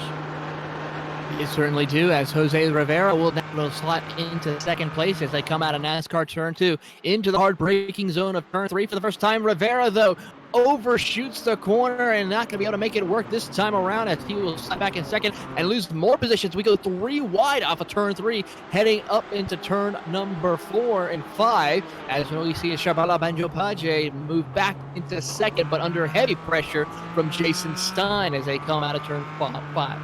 And they're all able to sort out what was a 3-wide race for just a moment, as Stein able to make his way, started back outside of row number 3, has already worked his way up into the 3rd spot. Rivera obviously overshot that entrance into turn 3. He is able to keep it, though, in the top 4. Radzitis just behind him, and then Stifel trying to hang on as well. They're single file, and they're relatively close together, about 10, let's call it about the first 12 cars on the track running single file, all chasing our race leader who started on the pole in Nielsen Lawrence. Nielsen Lawrence still in control of this. Banjo-Paje right behind him in second. Jason Stein, like you said, Blake McCandless up into the 3rd spot after starting in 6th. Good run for him already. Jose Rivera is back into 4th, and now they start to string themselves out. We're not going to see as many gaps, I think, in this race as we see a battle a little bit further back. Looks like we've got Radzitis making his move. No surprise, Taylor Burris, that we see Radzitis beginning to charge out of the Upper Canada region of the PCA. And I have a hunch that we're going to be calling his name more than a few times tonight. He may be the most experienced driver in PCA sim racing at the front of this field, at least to this point. He certainly is one of those top drivers that we have here in the PCA Sim Racing Series, but now trying to hunt down the 8 car of Jason Stein right now as they are approaching turn number 3, as the top 3 is pretty much lined up nose to tail. Nielsen Lawrence, Shabala Banjo-Paje, and Jason Stein still holding strong, while Liam Radzitis is about several car lanes back trying to catch up as they head into turn 5. So you've got Radzitis and then Joseph Stifel, another one of those stalwarts of PCA sim racing who hails from the Chicago region of the PCA, which covers the Windy City and the Chicagoland area at large. And they continue to try and charge to go catch Jason Stein, who's all over the rear bumper of that number 29 machine. Banjo-Paje not too far away. No, he's not, and our top 3 have really separated themselves. You call it about, let's call it a second and a half back to Radzitis in 4th. But the one thing, James Pike, that I saw that last time by that I think may help Radzitis if he's able to continue this throughout the race was this car gets much, much tighter on the exit of turn 2. And you think about how much power you're able to put down. These things are nearly not able to hold it on the right front tire. So the guys that are able to conserve that right front, especially once we get about 10, 15 or so more minutes into this race, if guys like Radzitis are able to save that right front tire, that's going to pay dividends later on, because we all know you wear out your right front tire here in iRacing, it's detrimental, and the tire wear gets exponential as the race goes on. Tire wear, a little bit of a thing to worry about, but momentum the big key here. Stein ducks to the inside and makes his move on Shabala Banjo-Paje and comes on in and is going to try and defend the crossover. Banjo-Paje will have that good setup. We've seen a lot of drivers pull it already going into turn, I guess, 4 or 5, that complex down there, and the double apex horseshoe in the center of the infield as Banjo-Paje almost goes wide and opens up the door for Liam Radzitis as they fan out. And as they continue to fan out, we bring in another Canadian who probably will want to see Radzitis do a little bit well. Justin Prince of Podium Esports now joins us in the booth. And Justin, very, very tight, tense racing amongst the GT4 so far. It's a car that doesn't necessarily lend itself to big gaps just with the nature of the racing that it presents, but doesn't mean that you're going to be for a loss of entertainment. These drivers are going to be right on top of each other for a good chunk of this race. Absolutely, and we've been already seeing that with these lead cars already in this train of machines trying to keep up with the race leader. Have to say it's been fun so far to see these races go on, whether it was with the last one or these machines right now, but it's a really in part a rhythm track where in turn, if you make any mistake in any one of the turns, James, you end up potentially losing tons and tons of time, and it takes about 3-4 seconds really to regroup. And if you especially have trouble in the last corner, as you guys talked about, it ends up really killing your speed for the oval section where many of these drivers are already trying to fan themselves up for speed. Stein still in second and still maybe about a second behind Nielsen Lawrence. And beyond that, a lot of really good battles. We could slide back a little bit further to the 10th spot. Matt Mitchell is the one who leads this group, but you've got Charlie Yao, Jonathan Waltman, and Dewey Kang all in there. Those three, Blake McCandless, all with a tremendous amount of experience and tremendous amounts of time in PCA sim racing. And Justin Prince, I think we have to see, when you consider, you look at some of the drivers here in the top 5 as they bounce off each other going into the infield, but Stein, Rosita, Benio Pagani, Stifel, Rivera, Levesque, Steele, it's about 75% of this top 10 that has prior PCA sim racing experience, and I think that's paying off for a lot of these drivers, especially in a car that's never been involved in PCA sim racing before, at least until tonight. Yeah, absolutely. To be able to keep yourself in a good rhythm and know really the way of things go in terms of the rule book, in terms of the flow of the races, to make sure you properly get yourself around the racetrack, as well as the right amount of racecraft. And that's been showing so far. Clean battles for the most part across this entire field so far. But already some good shuffling for about 14th on back, where the 26 machine of Jacob Shum is trying to hold on to a magnitude of cars in the backdrop outside the top 10. Matt Mitchell sliding wide, trying to hold off Jonathan Waltman, who got a good run to the inside. And this little kink here, the exit of about turn 15, 16, right there trying to throw people off. And then again, and with this Cayman, we cannot underscore the importance of getting out of 17 as fast as you possibly can. Don't let up all the gas. Just go. Find a way to make it work. If you're sliding sideways, correct the car. The last thing you want to do is let off the throttle, because it will kill your momentum down the front straight into these corners. And with these GTD2 cars in particular, it is essential that you carry momentum onto these long straights on this Roval at Auto Club Speedway. Amongst the top drivers, Lawrence now trying to hold off Stein a little bit harder now, because all of a sudden, JP, Jason Stein's made it right to the rear bumper of the 302 for the race lead. Yeah, and look at how things are scrapping along here. The draft really helped Stein keep up. He tried to take a poke to the outside line before heading to the competition section. Just couldn't get the right arc now, but it's really in part trying to keep up this rhythm for this section to be able to keep up again for turn 16. That's exactly what these drivers are doing. That's exactly what Stein is doing, and taking advantage of that slipstream effect for when they go to the oval. Cones aside, the focus is one thing. Keep inside the slipstream and try and get a run for when you go around to the competition section next time by. And find a way to make some of these long straights within the competition section work. That's one way to get it done. The other is to just outright outbrake somebody. And you look at the particular spots on this course that end up being very useful. Obviously, we know about the exit from the NASCAR section and the oval section onto the infield portion. And you look at the chicane in 3 and 4, the gigantic horseshoe loop in turn 5. Turn 7 and 8, we haven't seen too much of, but I think that's just due to the nature of that corner and how tricky it is effectively a double apex corner where you can't really mat the brake the way you can with just about every other section on this circuit. Meanwhile, though, Stein all still there, all waiting for his moment. Can he cross up Nielsen Lawrence and maybe take away the lead in this race coming through this chicane? That's the idea. Maybe take a different line to try and get to the outside or the inside. He'll look to the inside. Lawrence is going to sit down there on the bottom. Here comes Stein to the inside. He gets on the brakes early, and I think he's going to try and set it up out of the horseshoe, maybe get the run into the bus stop right before they get to 7 and 8. It was a good run, though, through turn 5 for Lawrence, so he hangs on. But for how much longer? You can see Stein's got some pace. That was a massively defensive line, in fact, for that race lead by Lawrence to try and cut that out for Stein. And Stein's got to be smart about this. He's trying to set up a diamond off the corner, get a massive run on the exit. It's just not working quite yet to get that run he needs to, especially in sector number 2. Again, right now Lawrence, I think, knows that slipstream effect is huge down some of these straightaways. It is not going to allow any chance for a poke to the inside, braking or run-wise, for him to try and make this move. I think this is very interesting. Taylor Burris, you look at the top 10 cars. This battle for the lead also happens to be the outright closest on the racetrack. So all eyes here at the front of the field as we complete the first 10 minutes of our second race of the evening.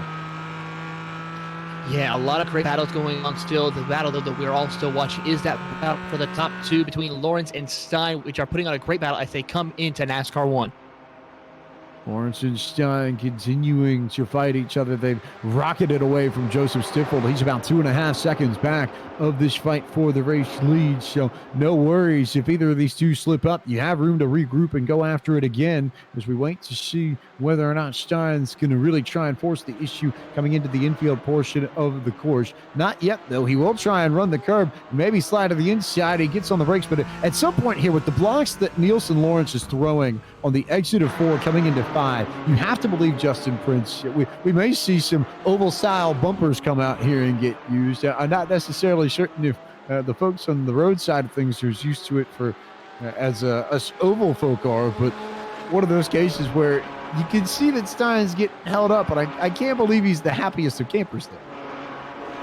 I don't think the bumper is the smartest move, especially with these road cars, because remember, if you hit the bumper hard enough, there's the risk of major suspension damage, or you end up affecting the straight line speed in the slipstream. It's not as major as, say, in the Cup car you to refer to a little bit, but it's not the best of moves. It's not the racecraft type of move you want to have either, or a smart move. So for Stein, you want to keep it as clean as possible. Don't use the bumpers. Don't risk collecting you and your fellow competitor, and just keep within range to keep on fighting, keep the pressure up.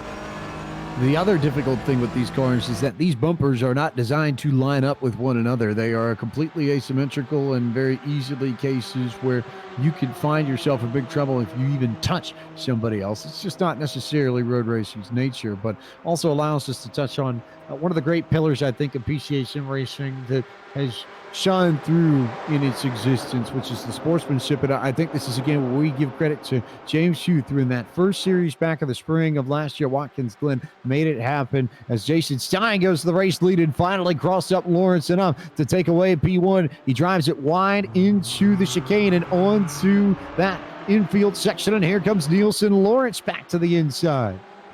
Side by side for the race lead. Lawrence, though, on the preferred line. Stein has to back up the corner, and all of this is around the 003. Right into the mix, make it a 3-car battle for the race lead. And back to the point when it comes to the contact for these machines. Remember, it's a new damage model on these cars, too, on the iRacing service, where if you hit the car hard enough, you can actually break the axle rods on these machines and cause your bumpers to scrape along with the suspension. You don't want that. Stein trying to keep this clean for the run. When we talk about damage models, Taylor Burns, it may be a new concept for those unaware and uninvolved in the sim racing community, but for those who don't know, the damage model is the piece of the simulation that puts together the amount of damage and contact that you have with one another, and iRacing is constantly updating the software to make that piece of the simulation, much like all the others, as realistic as it can be. So new for 2020 is a damage model that is beginning to roll out across all of the cars. It hasn't quite made it to all the cars on the iRacing simulation just yet, but you see different pieces and things that might not necessarily have been possible a few years ago. Tires bouncing off and falling off the race car, wings and sheet metal flying all over the place in pieces, damage to suspensions like Justin Prince talked about, all part of iRacing's efforts to make this the most realistic racing simulation in the world.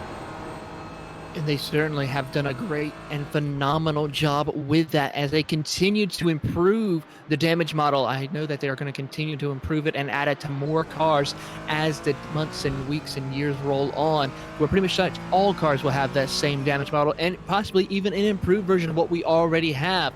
But right now we're still watching the battle for the race to lead between our top 2 drivers of both Nelson Lawrence and Also, we have Jason Stein putting a whole lot of pressure to the back bumper of Lawrence as they now head up into turn 7. They head up into turn 7, and as we continue on, we will wait to see how things are going to shake out with Lawrence and Stein, but we've crossed the halfway mark right about now. 15 minutes up on the clock, so 15 left to go, and plenty of time for Jason Stein to potentially snatch this away. Absolutely, and we've seen some bold dives so far. It's just the fact that he hasn't been able to clear when he's tried the dives in turn 3 on the exit of turn number 4. And I think that's going to be the key part of this, to try and take this race lead away. That's been the commonplace for drivers to set up passes in groups such as this that we're seeing up on the screen, is that run up through the exit of turn 4 by setting up the run to the bottom in turn 3. Moves like that, not so much. Wild stuff there, and also a lot of battling a little bit further back, but it is Stein who got off and made it happen and finally gets it done to get around Nielsen Lawrence, as Lawrence just didn't quite get the shift right, I think. Couldn't totally tell what happened in the 302, but I think that might have been the case. When you have something like that happen and that sudden loss of speed on the straightaway, Justin Prince, usually is something with the transmission that you can look to as an explanation. Yep, got stuck at 110 miles per hour. Definitely got stuck in the middle of a shift. The problem is for Lawrence, that cost him a couple positions and more than 2 seconds. So now Stein, who is dead even in pace in the slipstream with Lawrence, has a chance to try and hold on. Just holding on in that draft to Stifle still, just behind him though by 1.7 seconds.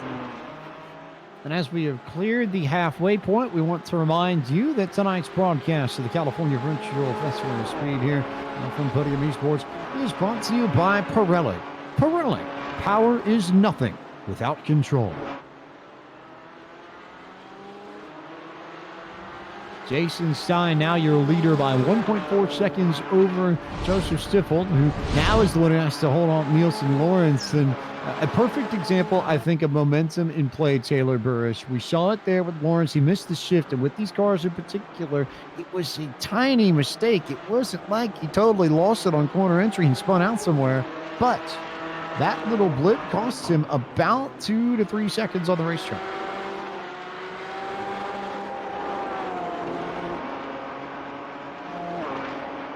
And now he has to hold out and potentially dig his way up through this field and get back to Joseph Stifel and then Jason Stein. As we return through the field, we can take a look at some of the battles a little bit further back, and I think we've got a good group here.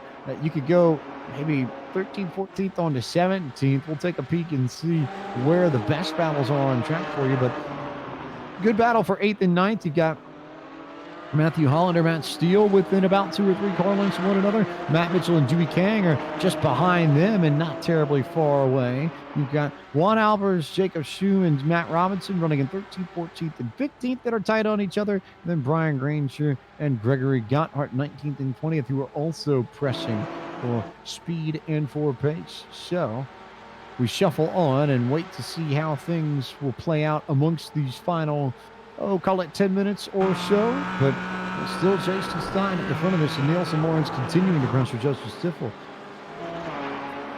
And James, if I was Lawrence at this point, I'd be pushing in quick because they have an estimated 6 laps to go at the stripe this time by. There's not a lot of time for him to close back up on Stein. If he wants a chance to win this race, he needs to make quick work of Stifel, make a move in the run through turn 3 and 4 most likely, then try and use the slipstream to his advantage. He might have a couple chances to take the lead in that situation. You can't push and go over aggressive though to the point where you just try and stuff it in there, because that's where you have potential incidents and there's the chance you lose tons of time by doing so that way. Not as close as he needs to be quite yet though for the slipstream. But you have to try and get the slipstream out of the corners. It almost makes what you do in the infield section irrelevant, at least to a point. Now, obviously, you don't want to lose that much time there, but the biggest key in all of this is making sure that you find a way to stay tucked up behind, in his case, the triple or the 003 of Joseph Stifel, and then you find your way around him once you get the toe off the back of that particular Cayman GT4. It's not necessarily a guarantee that it's going to work, but you have to try. You have to push the issue because these cars are pretty well planted. They don't move all that much, and they're very stable. And that, to me, I think is maybe the most striking thing as we saw Lawrence begin to press the issue on Stifel and drove it deep into turn 5. So I think he knows he needs to go, Justin Prince. No question. He's starting to see the sand fall out of that hourglass. Yeah, a couple different groups of drivers are doing exactly that. Matt Mitchell with the 11th position, having to play defense with Kane right now on your screen. That's again the 11th and 12th. But as talked about, Lawrence just on the back heels right now of the 003 machine. And they've been slowly closing in as well on Stein now, since both of those cars are in the slipstream of the race leader, just at the edge of it. That's what the goal you mentioned needed to be. And guess what? Now it's a 2-car draft of drivers right behind the race leader, just holding on to the very edge of the slipstream. You can see Jason Stein is just destroying every single cone he can possibly find to get right on the edge of the limit with this GT4 Cayman, or GTD2 Cayman, if we are speaking in proper PCA club racing terms. We come across the stripe, 9 minutes and change left to go in the second race of the evening, and Stein now beginning to stretch that lead out. That gives us the opportunity to slide a little bit further back and find some of the better battles in this field. We've got Juan Alvarez, Jacob Schumann, Matt Robinson, 13th, 14th, 15th, and this little group, I think, developed from the group that was 17th on back and all fighting one another for position. They've been a very feisty battle throughout the duration of this race. Yeah, indeed, and you can see right now the Golden Gate regional driver just trying to watch along a little bit as this goes on. It's been kind of a scrap that's been going on for the past 2 to 3 or so laps at least. Starting first with that 13th place car, the 25 in Albers, making a pass to get himself into that spot. It's just with the amount of slipstream being a factor that he hasn't been able to break away. Robinson not looking to give up his slipstream all the way to the apron now to try and make a move. How about that move, Blake McCandless? Looks like Matt Robinson really does want to go. He ducked it right to the inside of Jacob Shum, and then Shum tries to fight back on the inside and cuts him off coming into the infield. Well, he cuts him off. Robinson will look high and now try to duck it down. Oh, Robinson may have gotten a couple of tires off that time, may have to give it back, but it seems right now he's still going to try to work his way forward. This is the battle for 13th, right behind with Jacob Schumann 14th, Matt Robinson 15th. And how about Schum able to escape right there? And again, they're still trying to all catch that 25 machine in front of them. So this is the Puerto Rico region of the PCA versus Robinson, who is a Golden Gator, versus Jacob Shum, who, like yours truly, hails from the Carolina region of the PCA. So we'll see if any one of those three can separate themselves. Also of note, there at least was a good battle a little bit further back, but the group at 17th has finally decided to spread itself out, so we'll keep our eyes on this group while we at least keep tabs on what happens between your front three. We're still pretty well separated, but this group between Albert, Schumann, Robinson, the best battle of the bunch, and you can see Schumann and Robinson really fighting it out as they enter 15, 16, and 17, Justin Prince.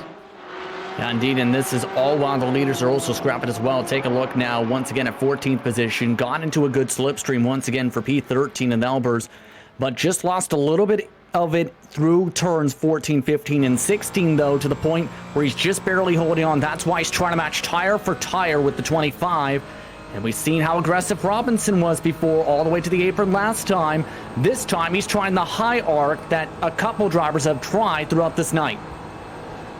The high arc to the low arc, and Blake McCandless, in your runs here with this car at this track, did you notice anything in particular when it came to running high versus running low and arcing versus staying down to the bottom? Are there any particular spots, especially on the NASCAR portion of the oval, that really make a difference in getting the best lap time around this place? Well, the one thing I found, James, was that above that first seam, so I guess you would call it the second lane into 1 and 2, that's probably where you want to enter the corner when you cut down. But you have to keep in mind, when I was doing these testing laps on my own, I didn't have that draft to speed up my car in the corner. So I think you probably may move that up a groove, but I don't think you're going to be wanting to run that high line unless the car in front of you is providing that draft. I noticed Robinson that last time down the front straightaway as they crossed the start-finish line, that he wasn't directly behind Jacob Schum, and it makes you kind of question it, because I think if you're Robinson, you want your nose to be directly aligned with the car in front of you to try to get that draft. And it looked like, at least on the front straightaway that last time by, Robinson ran the apron and Schum ran the second groove, so I don't think Robinson got as much draft off that car as he wanted to. We'll see what they do this time. And it's one of those weird cases, I think, Justin Prince, where even if that inside line and that apron might be faster, if you're Robinson, given how much momentum plays into all this, you might need to tuck up right behind him or maybe duck to his outside. He ran it wide, coming onto the front straightaway and got all the momentum coming into turn one, and he's side by side with Schum for that 13th and 14th position. Actually squeezed him just a touch to the point where the left side tires hit the apron, scrubbed a little bit of speed with Schum, and now move Robinson up into P number 14. Now it's going to be interesting if the draft will come back. Meanwhile, exits like that though at a turn 4 will definitely help pull this gap even more, so gain an extra 3 car lengths on the exit of 4. Of note, Blake McCandless, Robinson absolutely just drove the right front of that car into the banking. It smashed against the asphalt on the front straightaway here at the Virtual Auto Club Speedway, and it is a decently dinged up front end of the number 31 now, but I don't think he's going to complain all that much if he happens to be ahead of Schum and in the right side of that battle coming towards the end of this race, which all of a sudden, I look at the clock, we're under 4 minutes to go. Yeah, we're under 4 minutes to go, and like you mentioned, I don't think Robinson going to be too worried about that damage now that he has that spot, but our eyes look forward to our top 3 who are still within 1.5 seconds of one another. Stein, Stiefel, and Lawrence all trying to run lockstep here. We'll see. I think this is where, especially with these cars that didn't have as much grip as what we were last running, that tire wear may have been a factor, and we'll see if that 003 or the 302 has saved just enough to try to make a run at Stein here in the late going. We'll see if he can, but Stiefel and Lawrence still have to make it happen. You see the lights already up on Lawrence as we're seeing the mind games beginning with Stiefel in the 003, but I think Justin Prince, with all of his experience in PCA sim racing, I don't think Joseph Stiefel is going to be worried about that too much. In the club class, he was one of the fastest drivers, and in the sportsman class too, he's been a fast driver in the past. He's just a quick driver in these Porsche machines and iRacing. Yeah, he's made very little mistakes here tonight, has been able to carry a lot of speed in some of the tighter sections of this racetrack while maintaining the grip around the race car. It's just this lap, he's lost a little bit of time, lost about half a second in this lap alone, James. But it's still a good performance overall. He's been in the fight since the drop of the green flag. One estimated lap to go or so, give or take in the next few moments or so, with about 2 minutes and 21 seconds on the clock, give or take. So you'll have 2 laps to go one more time in this race. And oh, by the way, yes, we do have another watch that we'll be giving away to the race winner. That one head to Jason Stein in this case. And this time it is the Pure Watch from the Porsche Drivers Collection. So one of those cases that you might want to pay attention and see what sort of timepiece you can pick up here if you're Stein, and what sort of thing you can bring to whatever PCA regional meeting you come up with, and what sort of event you want to get involved with. The Stein continues to hold on, but here comes Lawrence to the inside of Stiefel, or at least he thought about it, Blake McCandless, and maybe we'll think about it more as they come through 5. Well, and Lawrence went for it, and now he's going to pay the price. Is Stiefel able to move away off the exit of turn number 5? They'll work it into 6 and 7 here, and 8 is going to have to be the opportunity that Lawrence makes up. You had to think if Stiefel and Lawrence were going to try to work together a little bit to try and run down our race leader, but I think that question is answered. Lawrence doesn't think they can run him down. He was going to try to make a move one spot further up on the podium, but with this racetrack, when you go to make a pass, if you don't get it, these long straightaways, they'll punish you, and now Lawrence is going to have to climb back up and try to get to Stiefel here, and he may be able to do it here with just 1 lap remaining. He'll get that draft one last time. This is all about the mistakes you make or don't make in what will be the final lap of this GTD2 race for these Porsche 718 Cayman GT4s at Auto Club Speedway. White flag in our second race tonight of the California Virtual Festival of Speed. One more race, or rather two more races coming up afterwards with the 911 GT3 Cup cars, but it is all Jason Stein who is well away and off the front of this, and a big battle with Stiffel and Lawrence for P2. I think Stiffel may have had the shift issue that we saw a little bit earlier. Justin Princeton, he may drop back to third now. Yes, indeed, had a little bit of a hesitation once again at the same exact spot. Now tries to set it hard though, and the brakes into turn 3. Side by side into turn 4. Contact. And Stiffel goes around, and Shebal Bagnaia gets around the 003 as well. So hard racing there leading to contact, and that will knock Stiffel off the podium. Meanwhile, Bagnaia might have a chance to chase Lawrence in these final few corners. He may indeed have that opportunity, as obviously he was able to work his way past the carnage. They'll work full throttle area right here into the crucial turn 8. Trail braking, who's able to get that exit?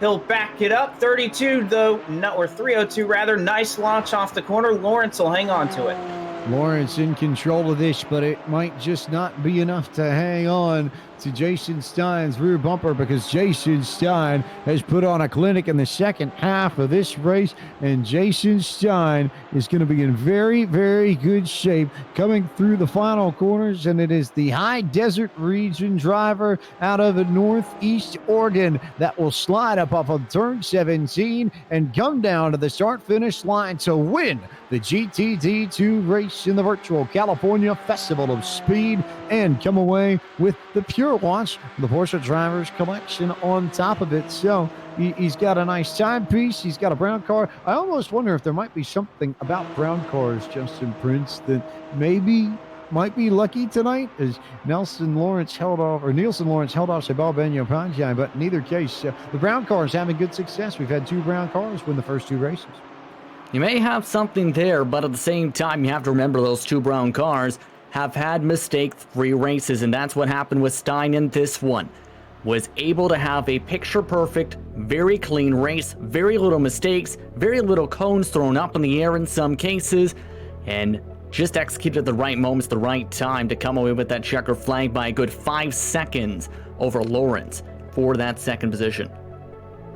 And we saw how much the momentum, I think, almost exaggerated some of the mistakes Blake McCann was one of those cases where the two biggest incidents, I think, above all this, all about shifting, and nothing else but shifting. It cost these drivers positions. It was the smallest of mistakes, but it played very significantly into the way these things played out. Well, it is, and I think even Stiffel there, as he exited turn 17, coming to the white flag, it was a little bit of a double-edged sword. I think you talked about, and obviously the shifting issue became part of it, but also his right side tires got a little bit too far out, and I believe he had to slow down there on the front straightaway after getting a course penalty that they said he cut the course. He had to give up a little bit of that time back, so the shifting issue combined with the fact that his right side tires got off a little bit, that's what allowed Lawrence to move by for position number 2 and caused eventually what ended up being that accident there. As we take a look at the full field rundown to tell you where your favorite driver finished, it was Jason Stein ahead of Nielsen Lawrence and Shebal Bagnaia. Joseph Stiffel finished in the 4th position. Liam Rodzitis comes over the top 5 tonight. 6 went to Jose Rivera. Michel Levesque finishes in 7th. 8th went to Matthew Hollander. 9th to Matt Steele. And 10th, Justin Prince to Jonathan Waltman. Joey Kane came home at 11th with Mitchell in 12th position. Albers in the 13th spot. Robinson 14th. Then you have Schum in 15th spot, Steinbrink in 16th, Ayers in 17th, Granger I should rather say, in 18th spot, then Soduk in 19th. Cottle rounded out the top 20 finishing positions. It is Scott Ferris in 21st, Gregory Gotthard in 22nd, Antonio Da Silva in 23rd, Jared Roadheaver in 24th, Jonathan Shum, he brings it home 25th. Scott McSherry in 26th. Charlie Yao there in 27th. Frank Centur in 28th. And then only a couple of drivers were scored a lap down in this one. And Stephen Bukowski, he brings it home 29th. Brian Swift in 30th. 31st, Christian Raba. 32nd, Brent Holmes. Those were the drivers that competed in this one. Obviously, the last two, Brent Rose and Sergio Passan, did not put down an official lap in this one. 32 drivers finish up tonight's GTD2 race, but only one of them comes to victory lane and takes the top step of the podium, and that is Jason Stein from the High Desert region. I see, and I know that you and Jeff C are really close, and Jeff's had a lot of speed in some of the Series 4 PCA sim racing events. So, Jason, I have to believe you two worked a little bit on how to get around this place. How much time did you put into preparing for this race this evening, and how much did Jeff help you get the win?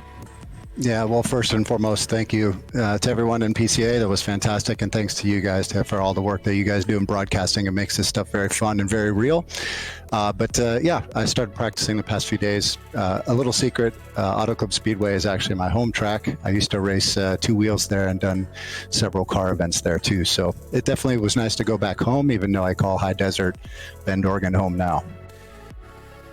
And it plays right into the story we talked about at the beginning of this race. We looked at Jose Rivera, who's one of the Los Angeles region members who competed in this race, and he too had real life experience at Auto Club. So how much do you feel like your experience in the bikes helped you here, especially when it came to sort of knowing the intricacies and the bits and pieces of this road course?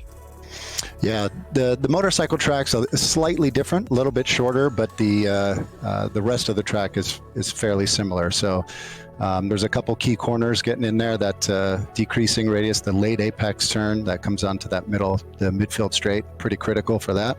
So I just, a little coaching from the LTFB team, especially Jeff C, just kind of kept my head down. And when I had a chance to lead from the front, it was a good feeling, and I just wanted to bring it home. So it's very nice.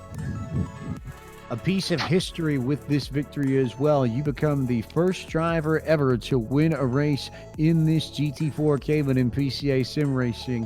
What's it mean to you to take home that title? Oh man, I didn't realize that. Well, it's an honor, and thrilled to do that in my former home track and represent the High Desert region. So yeah, it's fantastic. Thank you for that.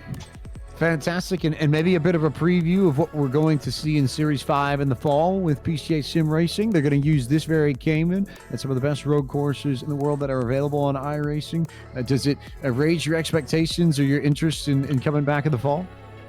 It does, yeah. I think if we could do a little setting changes, maybe that might help a little bit. But right now, LTFB, we're going to focus in on Le Mans and Le Mans in June. So yeah, Series 5 coming up next, and looking forward to that as well.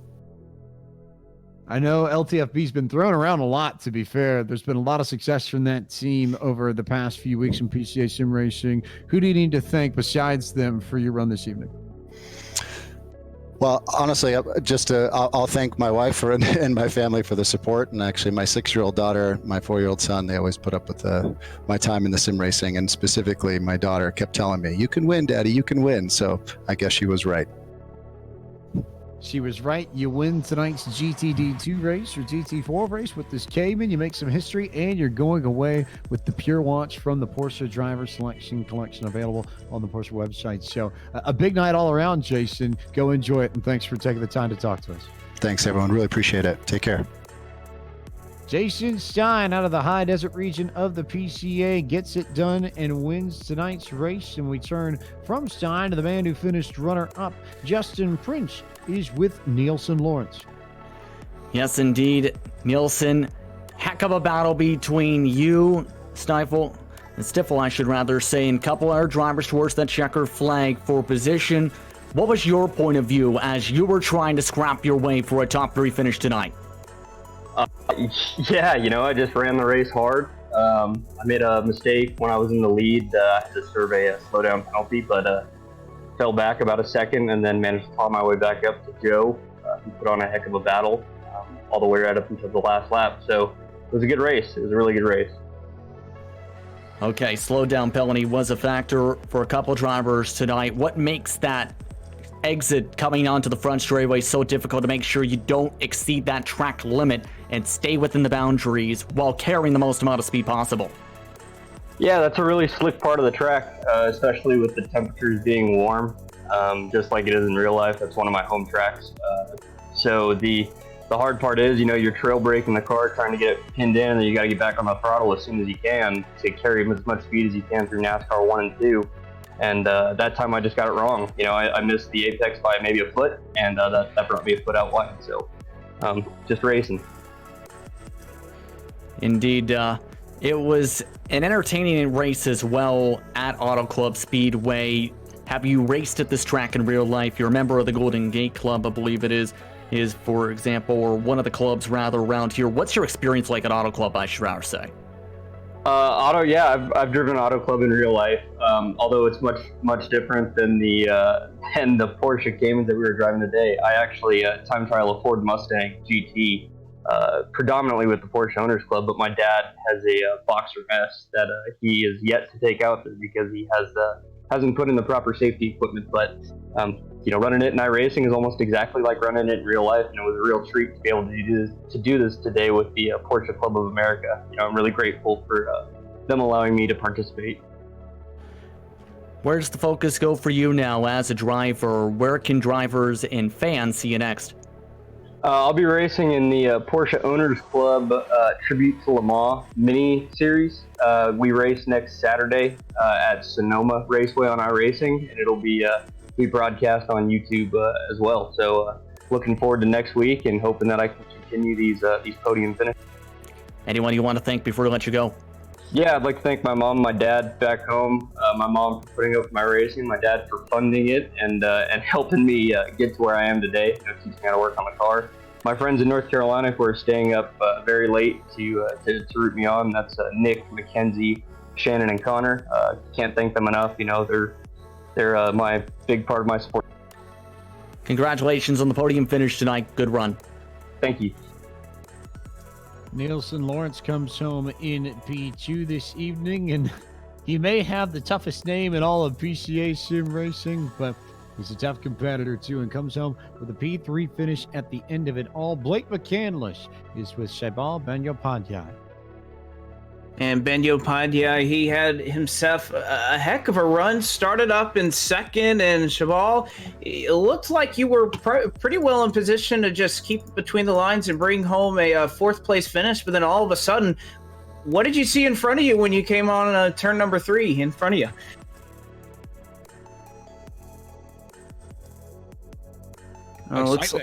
Excitement is what he saw. He's so excited. It's one of those cases where he didn't even realize that you could jump up here and be so speechless. Yeah. It looks like perhaps working through a technical issue. We see if we can't get back to him in a little bit. But yeah, it was a heck of a move he was able to make. And obviously he had a chance there to run down Lawrence there on the final lap in second. Wasn't able to complete it, but obviously started in the front row and had a pretty fast car all night. Had a very fast car all night indeed, and Justin Prince, so much that we saw in that last lap, I think, really played into the way this panned out. It was a bit of a crazy one, but eventually Sebal found his way at least ahead of Joseph Stiffel and in the mix of that battle and that trio that fought for so much of that race. Yeah, absolutely, and he had a fairly calm race for much of the day, had pulled away from the battle that happened for about fifth on back, stayed in a good rhythm this entire way around the racetrack, and just got in nearly the right place at the right time to come away with a second place finish. And that's the type of races in some cases you want to have. Calm, cool, collected, cool as a cucumber types of runs to the checker flag. You don't want to be constantly staring up your back windshield or back mirror and wondering, where is X amount of drivers? So calm race today for him, but still able to come away with a podium finish today with what happened in turn 3 and 4. Let's see if we can get Sebal Banyopadhyay back up here with Blake McCandless to talk about his run. And Blake, it was impressive right at the end for sure. Well, it certainly was, and I was going to ask you about it, and we'll try to hear it from the driver's mouth himself about, you looked like you were pretty well set up for a fourth place finish, and then all of a sudden you enter turns 3 and 4, and you see a little bit of a junkyard in front of you. I'm sure that was something to behold from behind the wheel.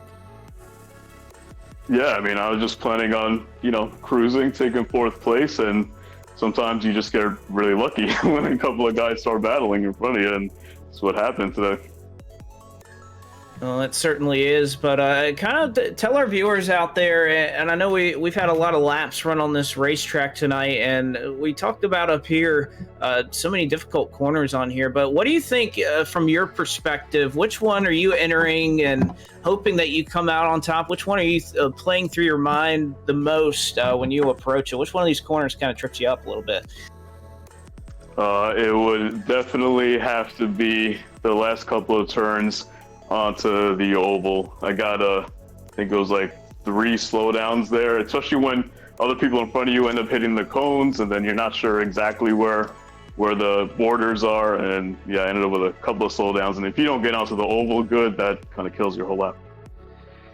Well, no doubt, indeed. And obviously, no stranger to PCA sim racing, are you, Shabal? And talk about some of that experience. We know we've seen some guys out here a little bit newer to iRacing. Obviously, you're on here. You have your Class A road license, so you've been around the block a time or two here on iRacing. Talk about how you think, with some of these guys having real life experience. Obviously, if you're from New York, but talk about how the sim racing experience maybe helped you out here today.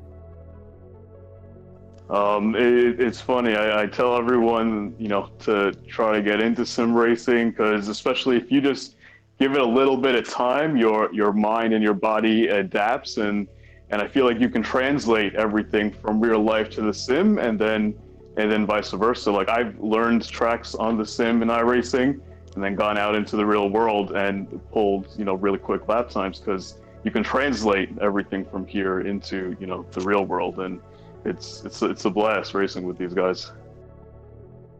It certainly is. But before we let you go, again, we appreciate you working through the technical difficulties to be able to talk to us up here in the booth. But we know it's not just you out here running around the Auto Club Speedway. Give a shout out to anybody else who makes this possible for you. Well, definitely number one, got to give a shout out to my wife for letting me disappear to my man cave for hours prepping for this event. And then definitely to PCA for organizing, everything. It's just a class act, all the guys. It's really great. And then you guys putting on a show for my friends and family to watch. Absolutely. We appreciate you coming out here tonight. You brought home a good race. Good to see you back up here on the podium after starting up in the top 2. And obviously, if anything PCA related, we know you'll be up front and after him again, Shabal. Thank you. Shabal Ben-Yopaj, who comes home in P3 and concludes our interviews for our second race of the evening, the GTD2 race, which once again was brought to you today by KW Automotive. It's time to announce the winner of our second contest of the evening. This was the general photo contest from all the submitted entries into the California Festival of Speed. And to announce the winner, we turn it back over to the real life voice of the California Festival of Speed, Mr. Gary Cooper.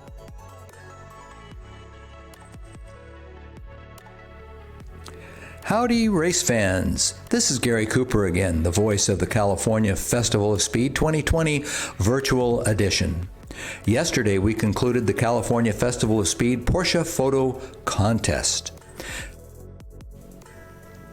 Howdy, race fans. This is Gary Cooper again, the voice of the California Festival of Speed 2020 Virtual Edition. Yesterday, we concluded the California Festival of Speed Porsche Photo Contest. Don't try and say that at home without adult supervision. The judges had their work cut out for them, as we had many entries.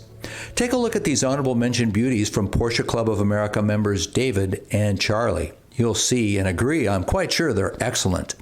And the winner is Robert from the Orange Coast Region PCA with the beautiful photo you see on the screen. Robert won a brand new Porsche driver selection watch. Beautiful. Special thank you to everyone that entered our photo contest this year, the year of the virtual 2020 California Festival of Speed. Good luck to all.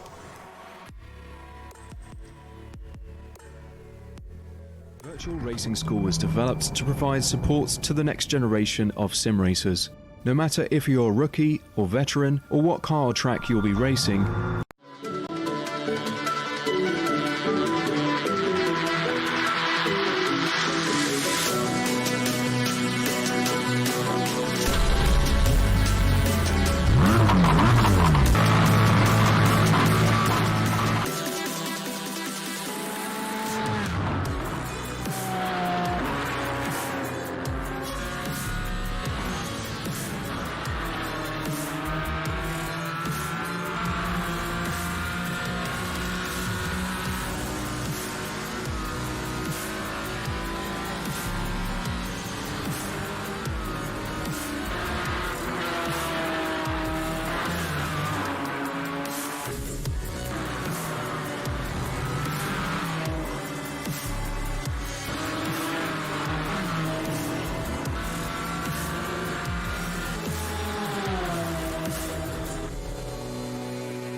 welcome back to Podium Esports coverage of the 2020 Virtual California Festival of Speed, live from the Virtual Auto Club Speedway in Fontana, California, where we now turn our attention to our final class of the evening, but 2 races instead of just the one for you this evening, with the top drivers in PCA Sim Racing who have jumped into tonight's festivities. These are the GTC 7 cars, better known to the world as the 911 GT3 Cup cars. Any of the Porsche Cup events you see around the world will use this particular automobile, and the drivers in this series will race twice. This class will go 2 times. We're going to race once for 15 minutes, and then we're going to take a break, invert the field, and race for 25 minutes to wrap up our evening at the Virtual California Festival of Speed. But this is the best of the best, Justin Prince. These are the drivers that have shown up to make it happen, and a lot of PCA sim racing experience amongst this group. Absolutely, and that experience is already showing just based on some of the queue times. Take a look at the difference amongst the top 5 alone, just half a second differentiating the top 5 drivers in qualifying so far. They're flying around this racetrack at a consistent pace and nearly dead even with each and every turn of the laps, in fact, James. Just about a tenth of a second fall off, in fact, for your current man on top of the pole in the 15. Matthew Kikis, another driver out of the Carolina region of the PCA, and Christopher Pies, who is a mainstay himself of PCA competition out of the Lone Star region, which covers Houston and a lot of southeastern Texas. College Station is also part of that. So if we got any folks watching that I would say Gigamaggies, hopefully I don't turn any Longhorn fans against me because they're well represented in PCA as well. But in either case, you get a lot of representation from a lot of these drivers. And Leif Peterson, too, who hails from the Maverick region of the PCA, which covers the Dallas-Fort Worth Metroplex. So Texas, well represented in this race. But this car, definitely the most complicated of the 3 to run. Definitely the fastest, though. If you can get the most out of it, Blake McCandless, it is a blast to drive. It's not necessarily easy, but if you get it right in a 911 GT3, I struggle to think of more cars in iRacing that are more satisfying to hit laps with and get them just nailed on down perfect than this one. Well, and I think you see that reflected in all of our lap times that we're seeing for qualifying right now. You look up all the way through the field, and we're only separated by about 1.5 seconds from first to last. So these guys, not only do they enjoy the challenge of driving these cars, they're really, really good at it. They're very consistent, and I'm telling you what, that's going to make for a very exciting race if these guys are going to be right on top of each other, breathing down each other's necks the entire race. And we'll remind you that tonight's broadcast of this GTC 7 class event is brought to you by both PCA Club Racing's West Coast Series and Pirelli. And of course, you know now that Pirelli is all about power. And we'd like to remind you that power is nothing without control. While the West Coast Series is one of the most prominent events in all of PCA Club Racing, they tackle some of the greatest tracks on the West Coast in California and places elsewhere, and a lot of really good ones coming up on the calendar when we get back to real-life racing. The Utah Motorsports Campus, Sonoma twice, High Plains and Thunderhill on board in PCA Club Racing's West Coast Series calendar for 2020. And for more information on the PCA Club Racing West Coast Series, you can head to wcs.pca.org.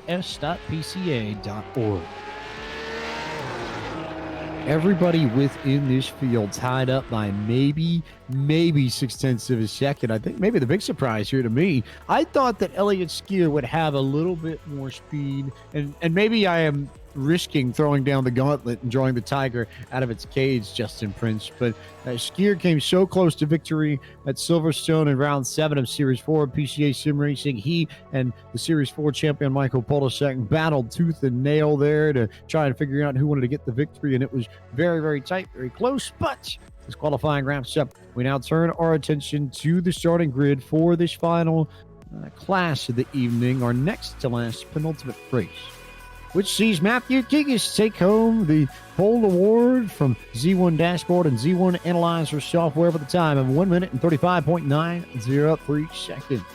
The Z1 Dashboard helps you win by providing in-car dashboards, track maps, standings, strategy, pit stop assistance, competitor tracking, and more. The Z1 Analyzer helps you when you're out of the car by providing easy-to-understand telemetry analysis designed to make you a faster driver without the need for you to understand hundreds of traces, graphs, and plots that require a PhD in physics to decode.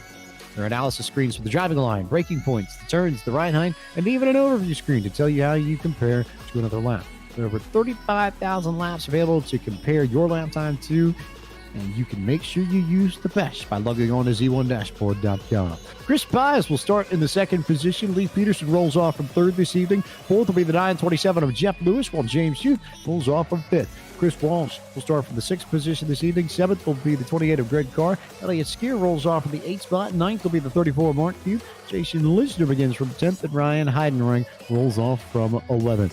We turn now to our track facts before we go green flag racing. Once again, this is the competition layout at Auto Club Speedway, the Roval here in Southern California's premier oval facility.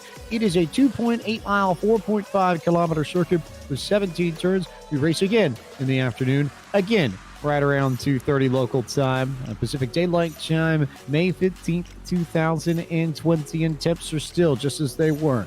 81 degrees Fahrenheit air temp, 118 degrees Fahrenheit track temp, winds to the west, 12 miles an hour, and a humidity of 29%.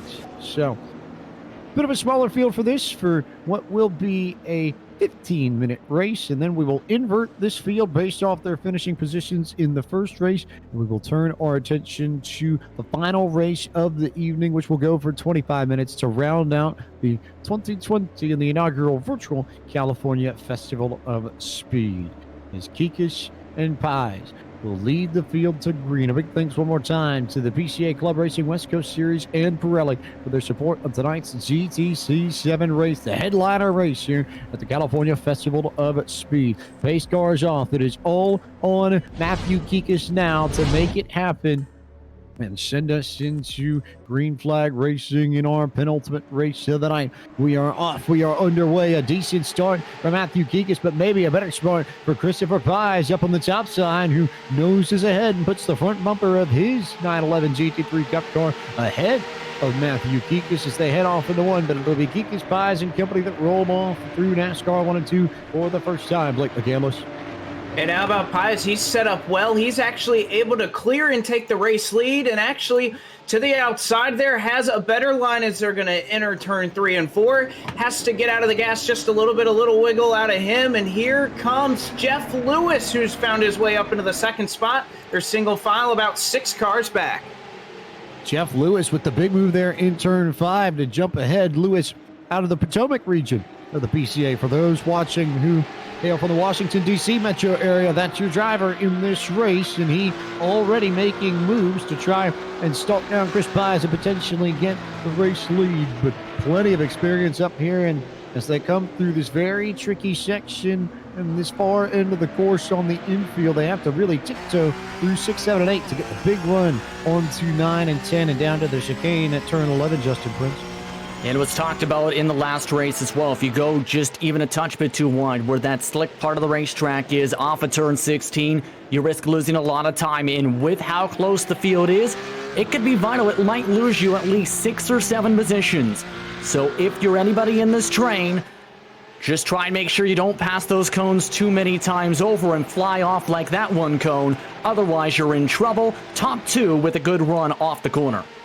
And how interesting is this, Blake McCandless? We saw a lot of the other drivers in the other classes just jump up to that top lane and immediately go to the banking. These drivers here, not even bothering with any of the main racing line. They just dump down to the apron to make sure they don't tear up the front ends of their 911s.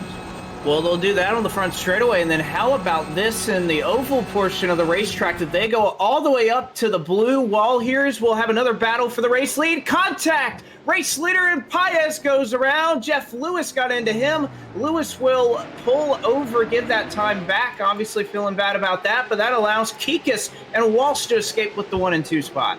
Unfortunate incident, great sportsmanship from Jeff Lewis, and all of a sudden it is the Carolina region's Matthew Kikis who is now out in front of proceedings here at Auto Club Justin Prince, with Chris Walsh in close tow behind.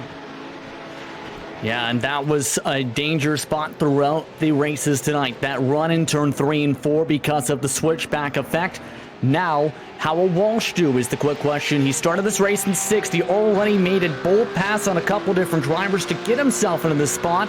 The problem is, though, Lisner and Peterson are both looking like they're hungry to try and get some slipstream once they get back onto the oval part of the racetrack. Lisner and Peterson, we know, have speed. Lisner from the first Settlers region of the PCA. That's the stretch from Virginia Beach to Newport News, all the way up through the Commonwealth to the capital of Richmond, who has thrown down a lot of impressive runs in the history of PCA sim racing. He won the finale of Series 1 at the road course at Daytona in memorable fashion with these GT3 Cup cars that you see racing here, and has been a factor in many a PCA sim racing events. So no surprise then, Blake McCandless, that Lisner is up in the top 3 fighting Chris Walsh for P2. No, certainly not. And James, we were going to address this before that contact happened in 3 and 4, that these drivers, much different line here on the oval in 1 and 2. Rather than entering on the bottom side and trying to take that short direction around, these cars with all the downforce, all the power that they have, it's worth it. Almost take what you would see, if you were running the full oval here, entering on the high side and using that drop and banking from the top side down to the bottom to carry that momentum all the way to the bottom side instead of just running around the bottom the whole time. So these cars, much different line here on the oval portion of the course. Very different line there. But in the infield, it's largely the same, and you see that brilliant bit of, some people would call it twitchiness, Justin Prince. I would call it ability to control these things. It's a hallmark of just about any Porsche out there. You know that you're going to have a car that handles well when you drive a Porsche. When you combine the downforce that you get off of these rear wings with the stability of the chassis that has been proven upon hundreds of years of experience, these cars may dance a little bit, but that's only because it's all about trying to get the drivers as many tools as possible to place these cars exactly where they think they need to go. Exactly, and that's one of the main attributes to why drivers choose this type of race car in some of the biggest events even on the iRacing service. But you need to have that confidence to be able to hold those lines. Otherwise, you won't be able to have that pace, and you'll almost be underdriving the race car. By the way, battle for second just separated out because of a slowdown in a shift for Walsh in the backdrop for third. We talked about it a lot in our GTD2 race just a little bit ago, Blake McCandless, and yet again, missed shifts, part of the issue, especially on the oval portion of the course. That's exactly what happened there, and a little bit of madness, too, with the penalty chipped in as well. So all sorts of things happening to Chris Walsh at the beginning of this first GTC 7 race of the night. Well, you see Walsh slow down there, but not all worse for the wear just yet. Still within that slipstream of Listener, and now Listener starting to run down Kikis as well. He was a little bit faster that last lap, and so Listener trying to do his best to work with Chris Walsh here. Obviously had that slowdown, but obviously just a mechanical issue there. He's getting back and going and up to speed. So if Walsh and Listener, all they got to do is just keep with Kikis for now on, and this top three continues to pull away. But how about Leif Patterson as well? He's worked his way up into the top four and is holding a steady pace there with Greg Carr directly behind him for the top five.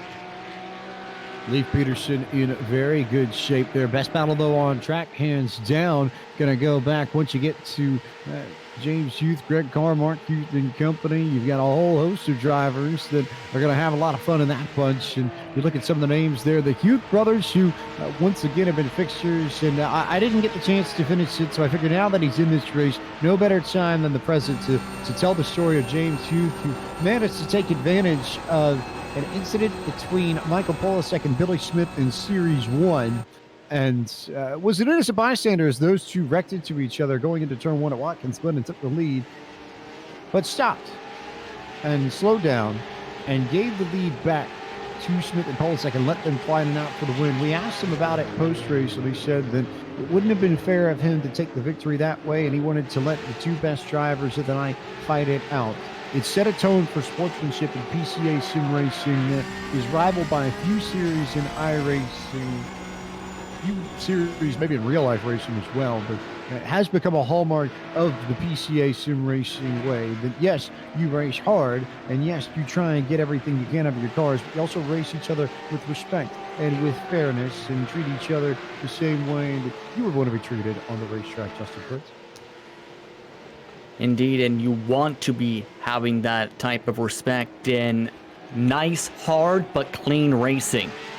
And this is some of the cleanest racing I've seen on the road course here tonight, here on iRacing. These drivers have been very respectful throughout this entire event tonight and been very clean, very little mistakes from these cars. Like clockwork, as some would say. The brothers have been doing well. Everyone's been doing well, with still a lot of time on the clock. Lots of time on the clock here as we turn our attention to the clock, which reads a little shorter than you would think.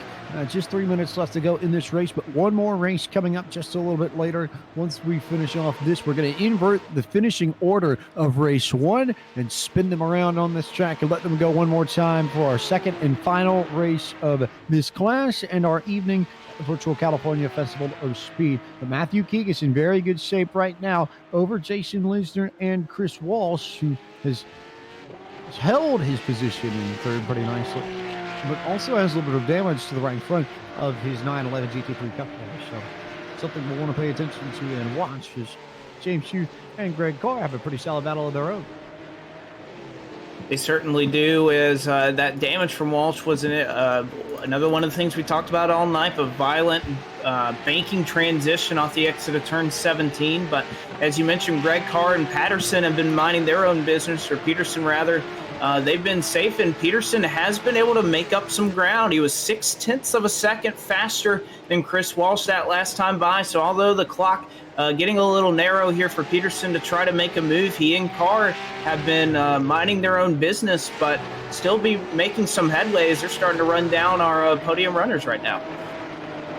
Starting to run them down, but almost out of time here. And as they cross the line, Matthew Kikish is right on the edge of getting one more lap into here. So we may have one, we may have two. It will be tight. We're not going to know the answer until they cross the line, because average lap times here, about a minute and 36 seconds. You know how much time Matthew Kikish crossed the line with Justin Prince? 1 minute, 36 seconds. Yeah, that is going to be dead on, if anything, at this point, and is expecting to be the last lap we're hearing from race control here right now, but just has to make sure he doesn't make any mistakes. Lost only about 1.5 tenths last time by, and has had a very clean run this time, heading back towards the straightaway once again to 7A and 8. We continue to shuffle on. Matthew Keek is in good shape as everybody continues to roll around and jump up and down and try and get the best out of their cars. Lee Peterson and Greg Carr, a good battle, though. Contact between the two of them as they go around 7 and 8. So Peterson slides through the grass and is going to lose a few spots, which certainly won't help him here, but may end up helping him on the backside, because, again, Blake McCandless, we're going to invert the grid for race number 2, and that may be a boon to some of the drivers a little bit further back in this field, the Elliott Skiers and company in particular. Well, and we'll see there, Greg Carr is he blows through 11 and 12 here. He completely cut the course, so perhaps either giving up time or getting a penalty right there for that contact that was made. Checker flag in hand, though, as we look up front. Matthew Kikas is going to take down the win with Lisner and Walsh close in tow. That completes your top 3, but as we mentioned, James, it's a little bit bittersweet, as obviously they take down the win here. They're going to have to go to the back of the field once we stack things up once again. So now the challenge becomes, if you are any of these drivers, Justin Prince, what's your strategy coming through 10 cars to try and get back to the front and win race number 2? Kind of take it nice and patient, because if you go in guns a-blazing, that's where you have what happened in turn 3, or you lock up the brakes and cause contact in turn number 9. That was what happened with Carr, for example, in that battle we were referring to in the final sections of the racetrack. If you don't play it right, you will be potentially in trouble, whether it's penalties or damage. Do you really want to risk it all by setting it too hard, too early, once that invert is complete? And how important are their shifts going to be, Blake McCandless? We've seen so many issues with them. It almost hit us in this first race of the GTC 7 class tonight. How is it going to strike in the second race, the longer race of the two? We had 10 minutes for a 25-minute feature in race number 2 coming up. Well, you'd think with this field kind of being the cream of the crop, I guess, as you would say, at least in terms of our fields that we've had tonight. So it's just so monotonous. You're shifting along, and of course, most of these guys, they hit their points, they hit their shifting points, they hit their braking points, all that. It's just all it takes is one kind of mental lapse, and so it's hard to predict, especially with these guys that have so much experience on the sim and here in PCA on iRacing. It's difficult to guess when it's going to happen, because all it just takes is one temporary lapse in your concentration, and then all of a sudden there goes a couple of seconds out the window. small little lapses that can mean so much. All things we'll have to pay attention to. But we have more racing to come from the GTC 7 class presented to you tonight by the PCA Club Racing West Coast Series and our friends at Pirelli. And one more race to tell the story of this inaugural virtual California Festival of Speed, or shall we call it the California Festival of Speed event held on what would have been the weekend of the 19th California Festival of Speed in real life. In either case, more racing to come your way. Stick with us here on the iRacing Esports Network. This Podium Esports will bring you more action from Fontana on the other side of this break. Don't go anywhere.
Welcome back to Podium Esports coverage of the California Virtual Festival of Speed from Auto Club Speedway in Fontana, California. We get set to bring you the second race of our GTC 7 doubleheader from the PCA Club Racing West Coast Series and Pirelli tires. And a fun race here. The grid gets inverted from the running order of the first race. So 25 minutes of madness. You're going to see some of the fastest drivers in race one try and make it to the front after starting in the back in this second race. Justin Prince, given that you, in theory, should end up with a condensed midfield as you have drivers with pace coming through it and drivers who might be slower falling back into it, are your expectations to see a little bit more madness here, or do you think it sorts itself out in relatively easy fashion? I think it's a mix of both, actually, James, because there's going to be a bit of madness at the start, absolutely, especially based on some of the drivers who will be looking for recovery drives. Take, for example, Ryan Heidenreich, who had a lot of trouble. Finished 25 seconds back of the race lead at the checker flag. Expect drivers such as him to try and respond.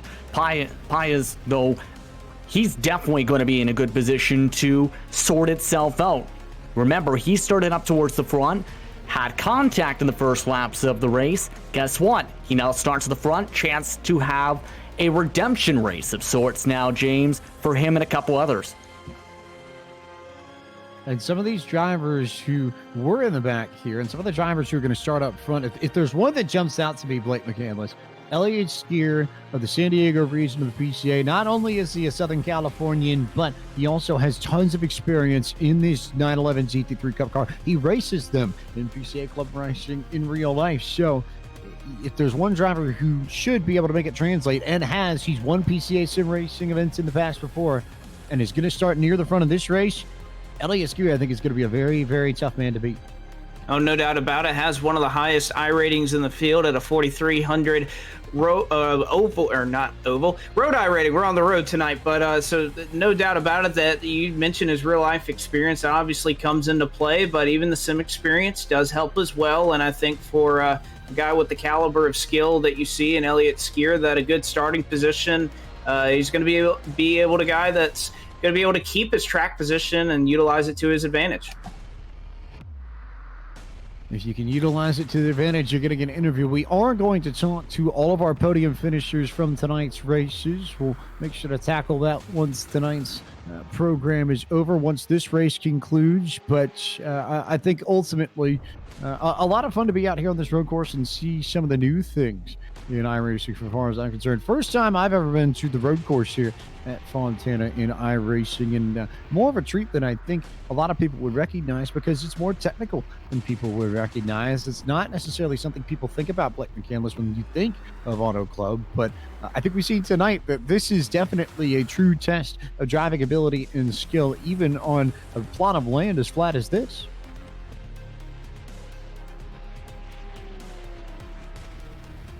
As we see some of the drivers circulating and potentially working their way around the racetrack to get at least a few laps in there. We've got a little bit of time left on the warm-up before we get set to go, and a little bit of time left before we get this final race of the evening underway. And once again, if you're interested in starting your career in iRacing, you can head on over to iRacing.com. If you want to learn more about the platform that we're using tonight, iRacing is a tremendously sophisticated and the world's premier online motorsports simulation. There's officially sanctioned racing from so many different groups and so many different places and so many different kinds of racing around the world. You've got all kinds of action from IndyCar, IMSA, NASCAR, the World of Outlaws, so many different open wheel races from F3s to the Mazda Road to Indy and more across tracks that are not just located in the United States and aren't necessarily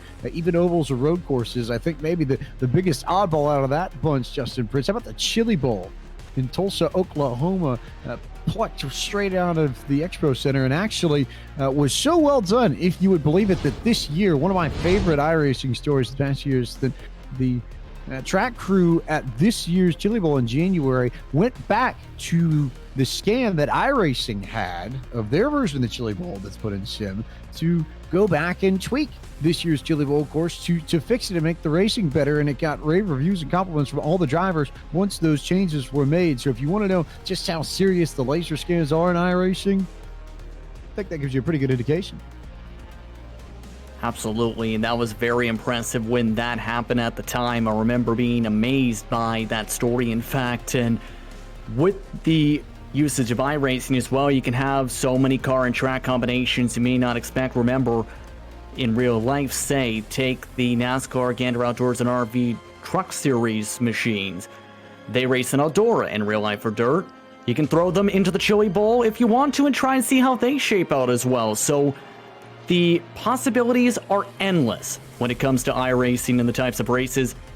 Hey, I wouldn't mind seeing a bunch more races when it comes to Auto Club and more different combinations in the future as well. Wouldn't mind seeing, say, a cup car or a lot of races back here at this track based on what we've seen tonight. I think the wildest combo I may have seen across the board might be the Pro 2 trucks from the Lucas Oil Off-Road Racing Series. Those trucks that bounce around and jump through all the little mounds and moles in the dirt. They went to Watkins Glen and the Big Ole at Daytona just a few weeks ago in one particular series on iRacing show. And James, I actually happened to be in the booth for those races, so I'll tell you what, firsthand, those were some of the most exciting races I think I've seen in my life. That you think something that's just such a strange combination like that, but you know what? It put on one heck of a show. I was going to intro you, but you stole my thunder. Fair enough. As we turn our attention to the starting grid one more time before our final race of the evening, our doubleheader back ends, the bookends of this GTC 7 class, which is once again presented to you by the PCA Club Racing West Coast Series and Pirelli. It is Ryan Heidenreich who will start in P1. Chris Pies rolls off from second. Third will be Jeff Lewis, and Elias Skier starts from fourth. Fifth will be Lee Peterson. Mark Hughes starts from sixth. Greg Carr seventh. James Hughes eighth. Ninth, Chris Walsh. Jason Lisner, and your race one winner, Matthew Kikas, will start shotgun on the field in 11th.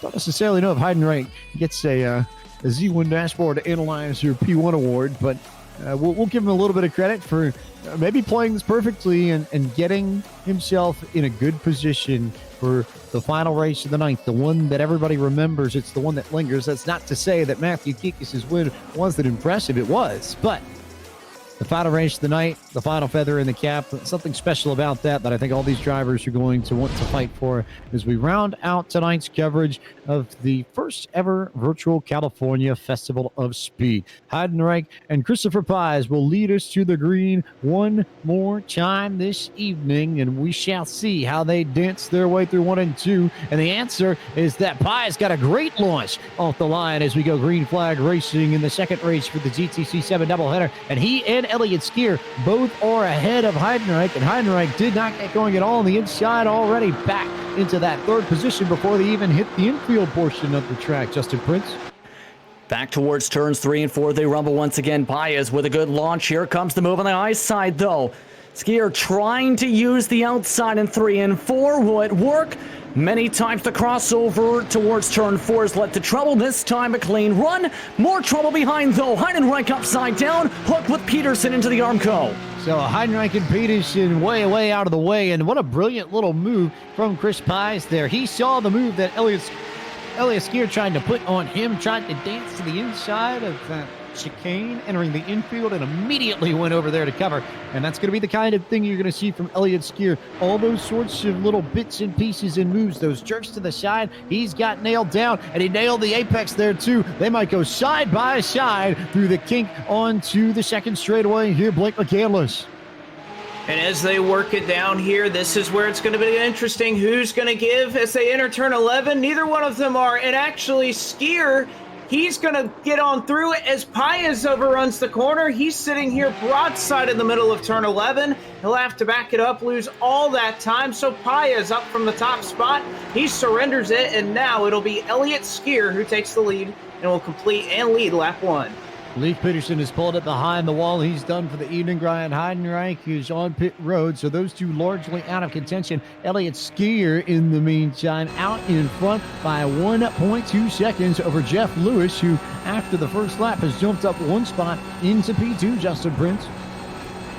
When I was expecting a little bit of madness, James, and just before this second race, this wasn't the madness I think we were expecting, was that craziness on the first lap for these drivers, but now it's the matter of, can Elliott Skier keep on going in his pace? Some of the fans watching along thought he might have had a plan going ahead.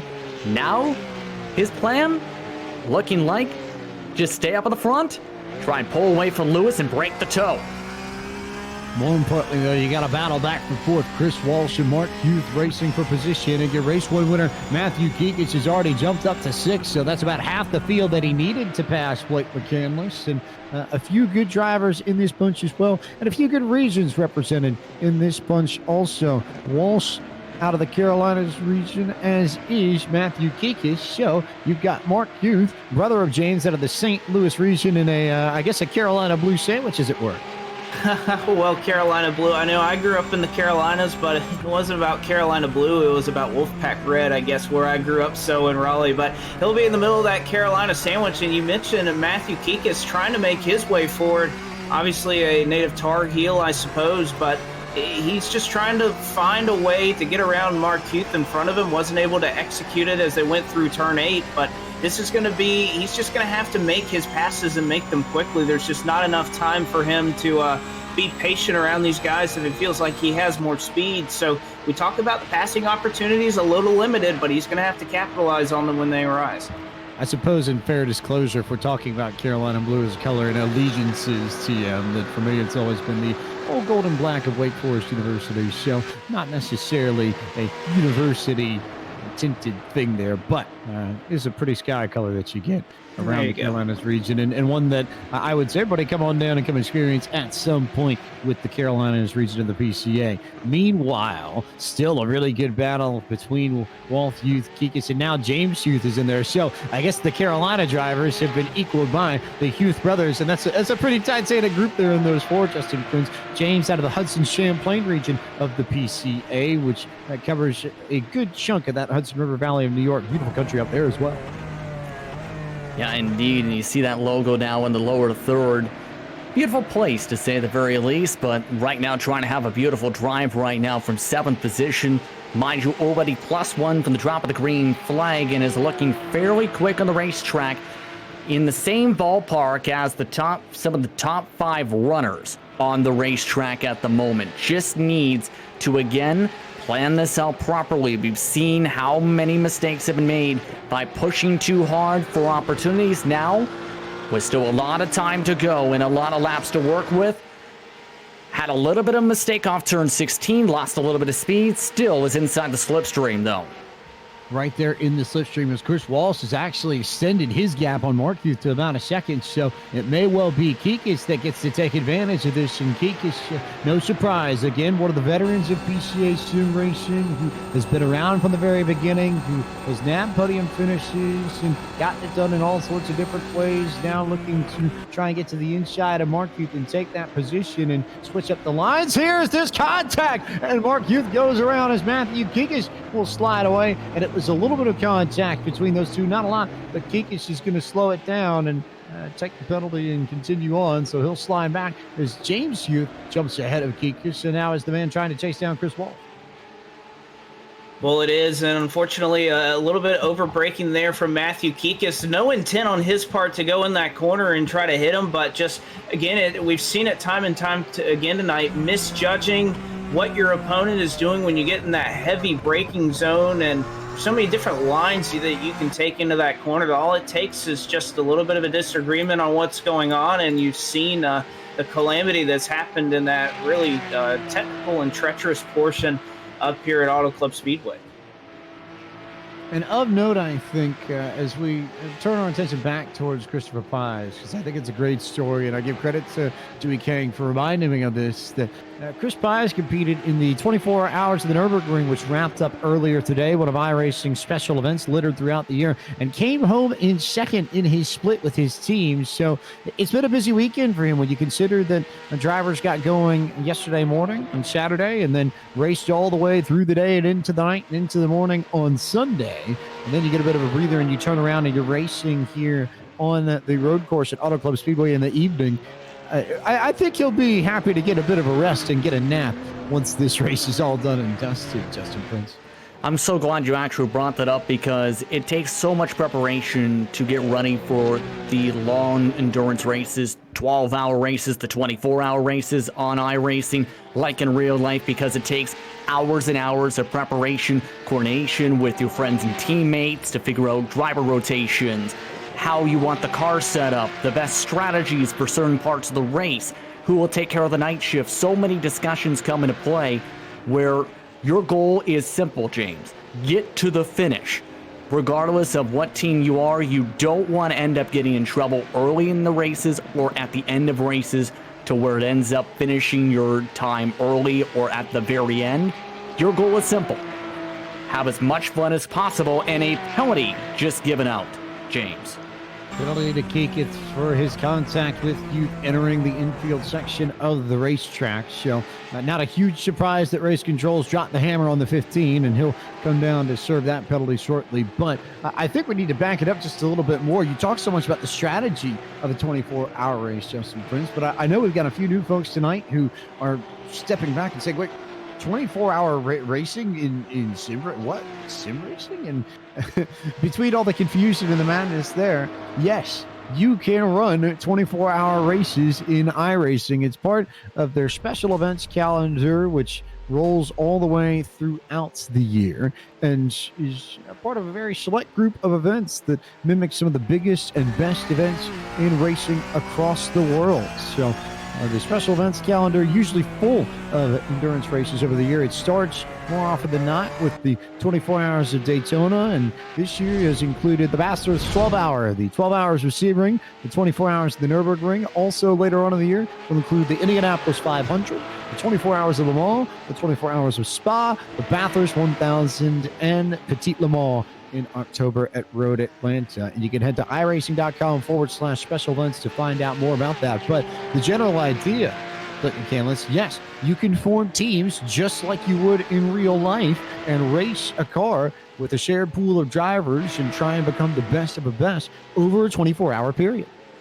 And you have to think about that the preparation that goes into that is largely very similar to what you would have in real life, because any discussion that you would have about, you know, what Justin was mentioning, the driver rotation and what have you, those are all things that obviously if you were to run a 24-hour event in the real world, you would be having that discussion and having to make those decisions. And obviously a lot of testing and setups and communication has to go on to be able to pull that off. But it's probably one of the most unique things. I've never actually done it myself in iRacing. Heck, the only endurance event I've been able to do is I did a karting event that was about 6 hours, and even that felt long. And you take that, you times that out by 4, and you got something pretty special. But it's one of the neat things about iRacing that, and what Justin said, it is one of those community events where, yes, of course, anybody who's in it, you're competitive. You want to go out there and you want to win. You want to be the fastest guy out there. But so much of it is just a learning experience, being able to compete with a group of friends and just going out there and having fun. And like Justin said, hoping you can just call it a race at the end and have a little bit of a memory made with some friends.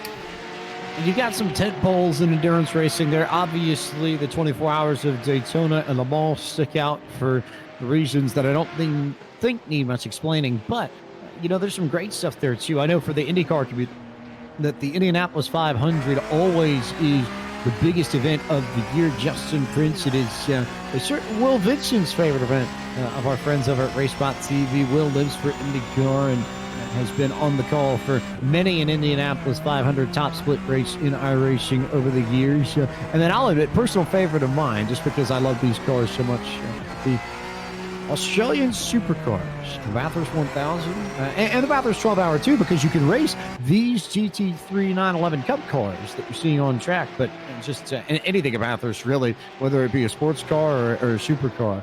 A tremendous show and a good representation of the diversity events that are put on within iRacing.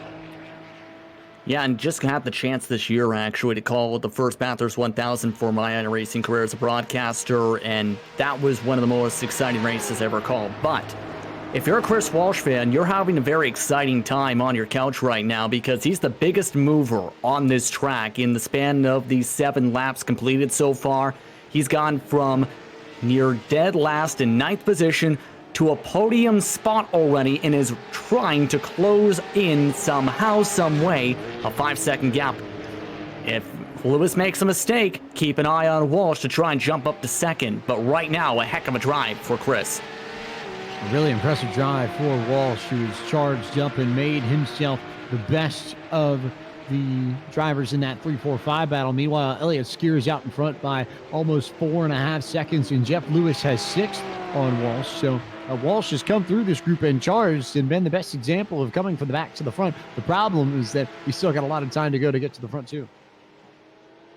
Yeah, he certainly does. As you look out on the board, about 10 seconds is what he needs to make up on our race leaders. And he's left Greg Carr and James Heath, left them in the dust. So forget the draft and perhaps some of the advantage you would have had from that on the oval portion of the course. So he's going to have to do it the hard way, really make his way up, and call it about a 5.5 second gap to Jeff Lewis here as they come on the main portion of the course. And we'll just have to see if he has enough that maybe he's used up his car a little bit going up through traffic. If he has anything left to try to run down Lewis and maybe even try to run down Elliott Skier. As these cars now come to 2 laps to go in this final race of the 2020 Virtual California Festival of Speed. This the GTC 7 class from the PCA Club Racing West Coast Series, and our friends at Pirelli and Elliott Skier is just all in front of this. But Greg Carr and James Hughes having a great battle for 4th and 5th, coming to the infield section and trying to figure out who wants P4 at the end of all of this. Yeah, this is going to be a very intense battle potentially, especially for Carr along with Hewitt right behind, James Hewitt specifically, because Carr's losing a bit of ground right now to the car in front, yes. But James has been just a little bit quicker the past couple laps in a row now. In average time, the past few circuits, he actually has gained on average, James, 0.4 a lap to Carr. Speed, and more speed from James Hughes. And granted, I will admit it. Maybe I'm biased like the canvas, but I figure when you've got a name like James leading off everything, you probably have a little bit of speed amongst your 911 teams. That tends to work out pretty well, no? Well, it seems like it's working out for him right now, and he's trying to do the best he can. Like you just mentioned, made up a lot of time on Greg Carr that last time by. We'll just have to see, does he have enough time? Carr gets a nice exit there off of 17. They'll work it down to the apron across the start-finish line here at Auto Club, and Heath trying to make up some ground. Again, it's when you get to Carr, when you catch him, don't know if you're going to catch him here in the corner. He tries to take the short end around the oval portion of the track in 1 and 2 to try to make up some time, but it's not going to be enough to make a move here in 3 and 4. I'll give another shout out to Dewey Kang, who ran with Matthew Kikasan, Chris Pies, and Leif Peterson in the Nürburgring race earlier. But right now, it's all about Elliott Skier, who has maybe about a half a lap left to go. He's in the infield for the final time, looking to pick up the win in the final race of the night here at the Virtual California Festival of Speed. And he mentioned speed, and more speed. He's had speed since the drop of the green flag in the second he's led this race. Has been on average 4 to 5/10 of a second quicker than Jeff Lewis each and every time around to run away by more than 5 seconds, James. It's been a clinic of consistency for him. Very little fall off, near dead even each and every lap. And it falls right in the ballpark of experience with this racetrack in California and California drivers coming home and making it happen at Auto Club Speedway. That trend will continue as we close out the night. Elliott Skier comes out of the final corner onto the front straightaway, and he is going to win the bookend, the final race of the doubleheader for the GTC 7 class. These 911 GT3 Cup cars, their last race of the night, from the PCA Club Racing West Coast Series, and Pirelli to the driver of the number 114. And just no question, he was the best man in this field in this second race, Blake McCandless. He had no competition whatsoever. No, we didn't. And much like the leaders we've seen all night, they've been able to grab it. And, you know, every single one of those leaders has kept it between the lines, not made a mistake, and giving anybody an opportunity to go run them down and catch them. So Elliott Skier, much like our leaders the rest of the night, been able to hold on to it and did a good job, and obviously took down the win, was consistent. And like you said, I think it was pretty much the fastest driver in each one of our races has been the guy that'll visit victory lane. Elliott Skier taking a well-deserved victory lap, and a joy to ride around this course. And just a beautiful facility, too. If you get the chance to go out, all the mountains in the background really set Auto Club Speedway off and make it one of the more picturesque venues in all of America. Yeah, such a beautiful racetrack and such a tough track on the oval side, and we've seen some of the difficulties in the road course tonight to try and deal with some of the conditions and some of the treacherousness of some of the slick corners here. Such a beautiful racetrack with a rich history in racing in these past 20 plus years in Southern California, James. Oh, wild to think that this track is already 20 years old. It will celebrate its 25th anniversary in 2022, which is bonkers by my standards, but not crazy to see Elliott Skier at the top of another leaderboard. And we'll take a moment to bring you through your full field rundown and tell you who finished first in this race and where your favorite driver finished in this race. It started, of course, by Elliott Skier, the 114, who comes away with the victory here over Jeff Lewis. Chris Walsh in the 104 finished in the third spot. Fourth went to Greg Carr. James Hughes finished in the fifth position. Sixth went to Christopher Pies. Jason Lisner finished in seventh in this race. Mark Heath finished eighth. Matthew Kikis finished ninth. And then Ryan Heidenreich and Leif Peterson rounded out 10th and 11th in this field. As we now turn our attention to the podiums for both races. We'll interview all the drivers who finished on the podium, both in race 1 and in race 2. And oh, by the way, if you were wondering, we haven't had the chance to talk about it yet, but we do have another one of those watches from the Porsche driver selection available to the top driver here. It's the chronograph watch, but the limited edition chronograph watch. So maybe the most prestigious of the watches that's been presented tonight. We're going to wait and combine the results of these two races to tell you who is going to win that prize. When we have that information, we will announce it to you as soon as possible. But for now, it's all about bringing in a few Carolinians and letting them take over the booth as Matthew Kikis joins us in the booth, the winner of race number 1. And Matthew, this just looked like a really fun combo to tackle the 911 GT3 Cup car around this Roval, which doesn't see a lot of action in any iRacing competition. It's rare that you get a chance to run the Roval at Auto Club Speedway, but I think you can attest to it just after the way everything went over these past two races, that this is a really, really entertaining track. Yeah, it's a fun combination to drive. I think I drove it once on some random week 13 a couple years ago, right? Like one of those things they just throw in for fun. But really hadn't put any effort into learning it or trying to drive it until a little bit earlier this week. And yeah, it's a combination that makes for some entertaining racing, especially with all the updating and improvements that the Cup car has had here recently.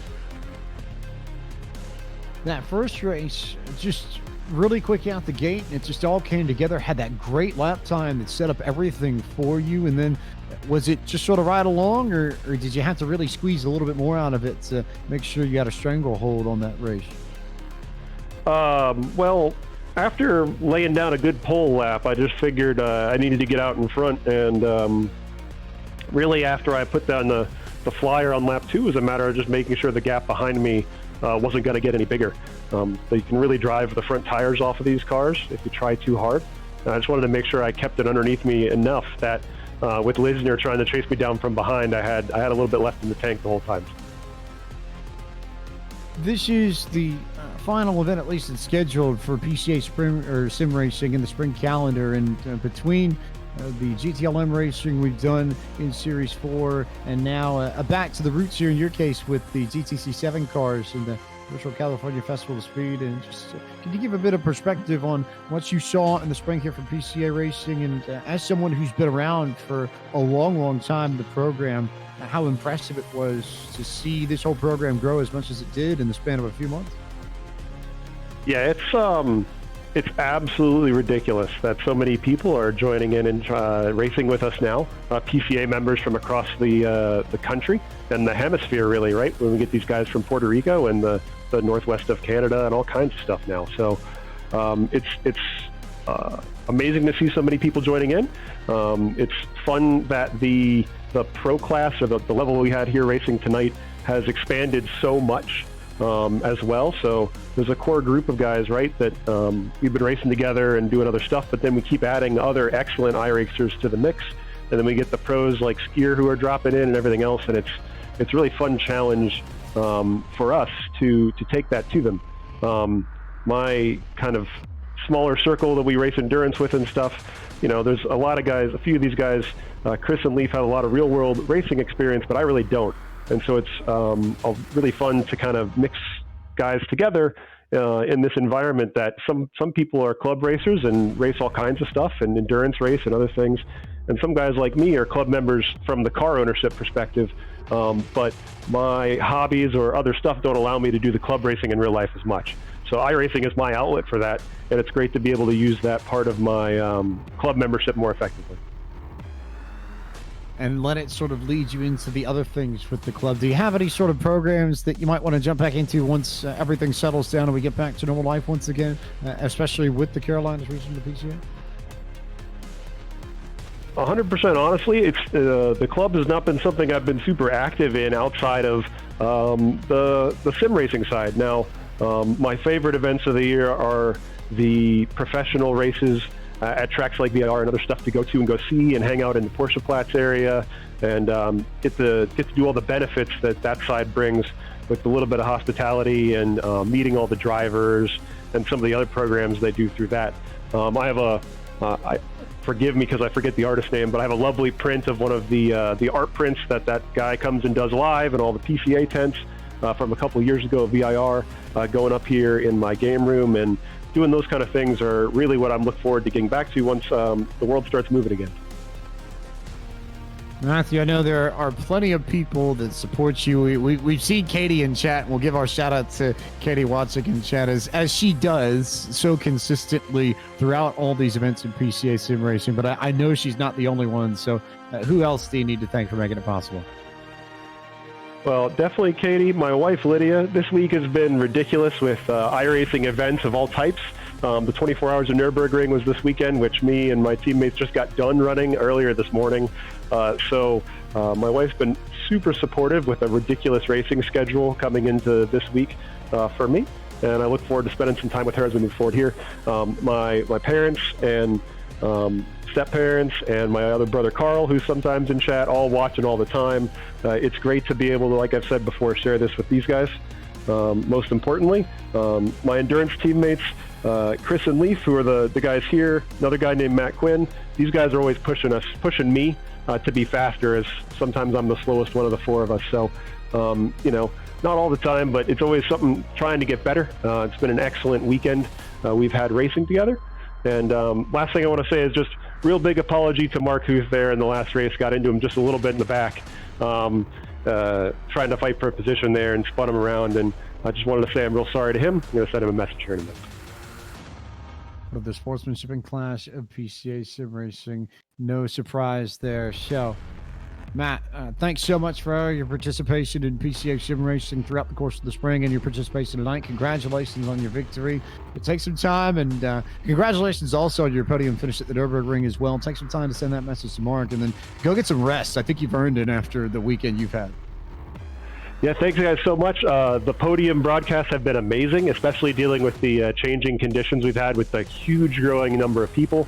Pike, you and the other broadcasters do an excellent job making sure you even say all our names right. So we all appreciate that. Thanks everybody at the PCA for putting this stuff on, and we look forward to some of the other sim racing events in the interim before we hit season 5 later this year. Thanks so much for the time, Matthew. We look forward to seeing you later on in the fall. Matthew Kikis, your winner of the first race in our GTC 7 class tonight in PCA Sim Racing. We now turn our attention to the man who finished in second in the second race. We're going to send Blake McCandless to the stand with Jeff Lewis in the 927. Well, how about it, Jeff Lewis? You eventually bring it home second. Started up in the third spot after the field invert, but you're fast enough able to keep your track position. What do you think you were missing, if anything, that maybe you could have helped you run down Elliott Skier? A bunch of real-life laps that he has here, and some pace in the last 2 or 3 corners. He was just blazing fast through there. Well, that is certainly true, which, you know, out here on the Atlantic coast, and obviously, you know, you got a whole mix of experience out here at PCA, whether guys are racing in real life or in sim racing. But talk about that challenge for somebody like you who, you know, like you said, you obviously don't have the experience in real life, which, you know, no doubt translates very well to the road course. You know, how do you deal with that challenge? Take it as easy as you can and find your limits. Well, that kind of contradicts itself, but take it easy, learn the track layout as quickly as you can, and then once you figure out the track layout, you start pushing your limits to see, you know, for example, the track limits. You can get a lot of slowdowns here, especially through any section that had the cones. So just find all the limits of the car, the limits of the track, and then just practice. Certainly. So we know that practice does indeed make perfect up there, but. You know, you race this thing out, ended up bringing it home on the podium. Know that it's a lot of effort to go through out here, and a lot of people help you get here. So I'll go ahead and give you the microphone, give a shout out to those folks. Again, I want to give a shout out to my sponsor, Track Monkey Apparel, my team, Ascari Autosport, and the co-owner who was spotting me for the race. Want to thank you guys, obviously, for putting the show on. No one would be able to see it without you. And I want to thank PCA for putting it on, and the Festival of Speed. Well, one more quick question before we go. I know this has been a little bit of a topic, as sim racing has kind of been on or at least on more people's screens than it certainly was before everything that's going on right now. But talk about, you know, the importance of having a spotter versus not. Obviously, the physical information that he's able to tell you whether people are around you or whatnot helps. But what other valuable type of information does your spotter provide you that helps you out there and improves your race? So in the car, you only have obviously a limited field of view, which is just like in real life, but because the sim racing spotter can see a whole lot of points of view, they can tell you when you're, you know, missing an apex by how much, if you're overrunning a braking zone a little bit. They can tell you your deltas compared to cars in front or behind you, stuff like that. Tell you when cars are coming out of the pits that you might not see. And like, for example, when we did the regular, or not the regular, but the PCA Series 4, like, they can tell you pit times and help you set up your pit strategy for the whole race. Well, certainly. So we know that spotters do that in real life. They also help in sim racing. But Jeff, want to congratulate you bringing it home second. Had a good run in this one, had your track position, and did more than enough to keep it. Congratulations. Thank you, gents. Take it easy.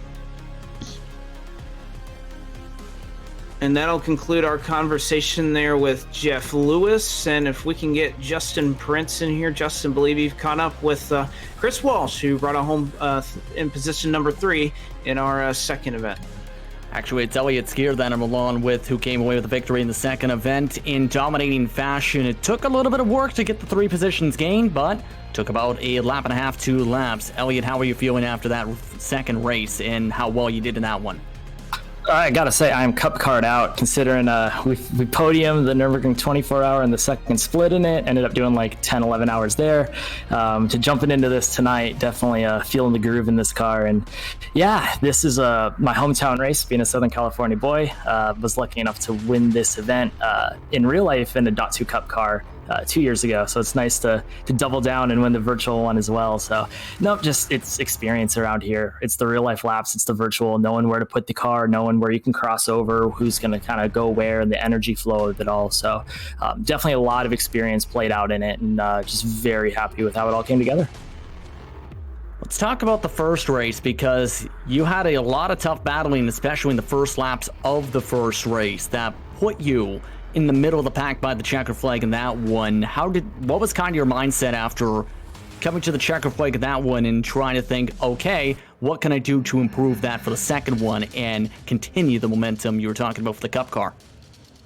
The biggest thing for me between that was the fact that we started that with a lot lower track state, and coming off doing 10, 11 hours on a grippy track around the Nürburgring for 24 of those.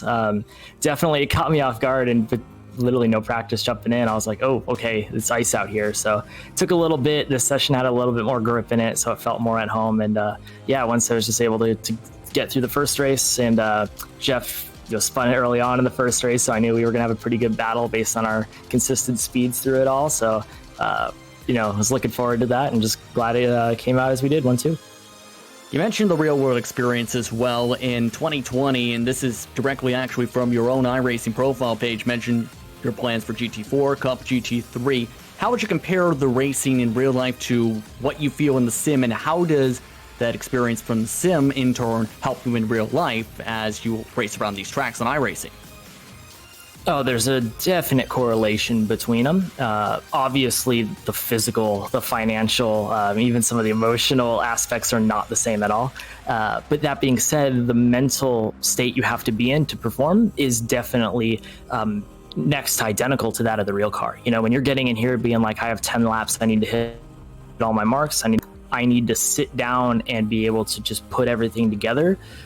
That's real pressure. That's, this close to the real car. And then when you do the big endurance races, you have other real world drivers sitting at other computers, and you don't want to let them down either. So, the sim racing does have a definite correlation to the real world. And that's something that, myself and all the guys at Poapsis Performance Solutions work on, is simulator coaching and helping real world drivers develop that mindset on the simulator, where it's not going to be as much of a financial risk as it would be on the real circuit. Indeed. Now, where does the focus go for you in your organization in terms of the near future, whether it's sim racing or railroad racing? Yeah, see what we can get. Obviously 2020 is going to be an interesting year with everything stacking up later in the year. That's going to open up some definite possibilities of super subbing and some big races when a lot of drivers are going to have a lot of overlaps. So there's going to be some good opportunities popping up there. And it's just, keep your head above water until then. I've got a lot of good guys out in Vegas at Premier Sports Car Service that I've been working with a lot of good guys all through the PCA nationwide that I've been working with. And yeah, we're just keeping it going, keeping the heads in the game, and just getting everything motorsport, wise that we can get done. Anyone you want to thank before you let you go?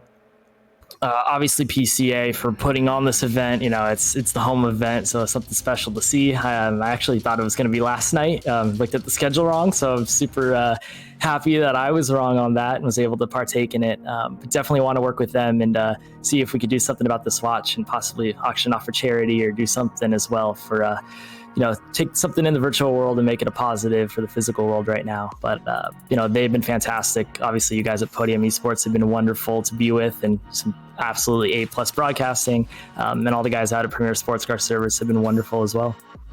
And where can they find you if some drivers watching along tonight may want coaching in the near future, by the way? Yep, any of my social medias, Elliott Skier Racing, ElliottSkierRacing.com, Apple Apps Performance Solutions, you can find me on there. Yep, a bunch of different ways.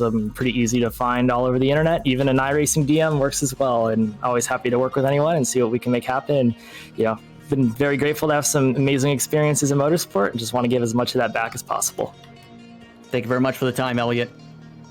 Thank you guys. Have a great night.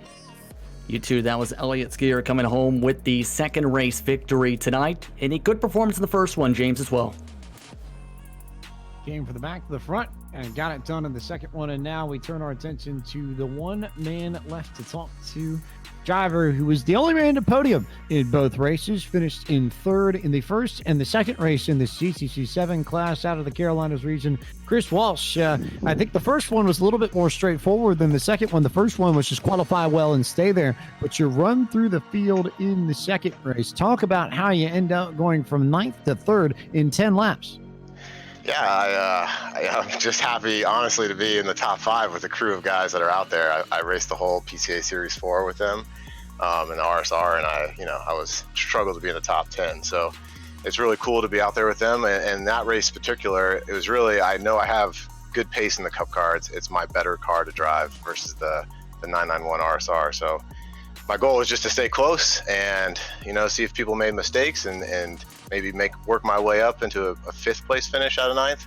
But then there was some contact early, allowed me to get inside in the first few corners, get up into 5th, and then and then from there I had good pace and was working my way up into 3rd. So it worked out well for me.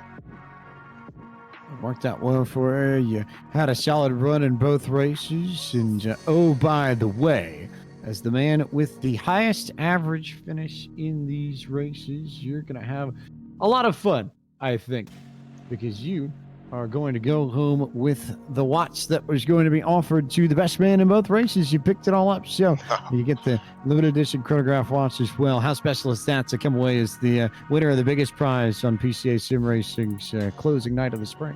Yeah, that's a huge honor, and it's awesome to just be here and the events that these guys put on and the stuff you guys do for us. So I'm just happy to compete and walking away with a watch. I'm a big Porsche guy, as most guys are here. So it's just, icing on the cake, really. So thank you. Icing on the cake. And when we step back and we consider tonight's race, and especially in this GTC7 class, Matthew Kikas wins the first race out of the Carolinas region. You win the overall competition out of the Carolinas region. Does it say something about the strength of PCA club racing in the Carolinas region between the victories you two have had tonight and maybe the strength of the region within PCA Sim Racing as well? Yeah, I think so.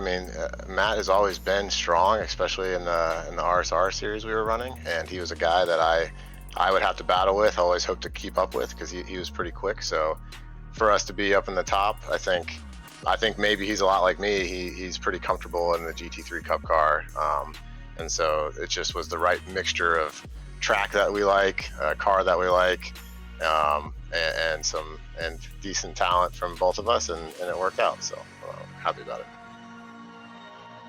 Chris, I know there are plenty of people that make it possible for you and a lot of folks that you need to thank. So who do you need to send your shout outs to for everything this evening and all the success you've had tonight? Yeah, obviously my wife and family always are, just giving me the time to do this is a big deal. There's a lot of practice and preparation, and my folks, have helped pitch in to get my sim rig all put together and stuff like that. So yeah, they're the ones that deserve the thanks, and all the support that they give me is huge. So I just want to say thanks to them. Chris, congratulations on your overall victory this evening. Thanks as always for spending the time to talk with us, and we look forward to seeing you a little bit later on down the road. All right, thank you very much. You guys have a great night. Chris Walsh, your overall winner here at the GTC 7 class races, the virtual California Festival of Speed. And after all that, just about time to close things down. But before we do, first off, final thoughts, and Blake McCandless, we turn to you. Your debut with PCA Sim Racing, and I think a pretty good race and set of races to jump into. I think we had a lot of fun across the evening. Certainly. So it's been pretty fun throughout the day to learn that everything that PCA is involved in, both in the real and on the virtual side. And, even just being out here and doing something that even I haven't done, taking some of these cars out here and moving and racing them. It's been something that I really enjoyed. It was a lot of fun. That's probably the biggest thing about this is, whether these fans out there obviously enjoyed the show, but getting in these things and driving them is another level of fun in itself, and that's just the great thing about iRacing. It's just there's so much available that even when you've been on the sim for roughly 10 years, there's still a lot that still a lot of ground that you haven't covered yet. Justin Prince, you also get a debut in PCA Sim Racing this evening, and you said to us during the broadcast that you were, I don't necessarily know if surprised is the right word, but maybe more impressed by the level of cleanliness and of sportsmanship that permeates racing in PCA Sim Racing. What are your first takeaways from this activity and everything that we've seen tonight at the virtual California Festival of Speed? Very impressed is definitely the right phrasing, I think, James, in terms of that. Very respectful racing, very clean racing, some of the best racing and most courteous and sportsmanship-filled racing I've ever called on my time in the iRacing service as a broadcaster. This is an absolutely phenomenal series and phenomenal group of drivers who put on a phenomenal show tonight here at Auto Club Speedway. Hopefully get the chance to take part more in the future, but a very impressive night overall, I have to say.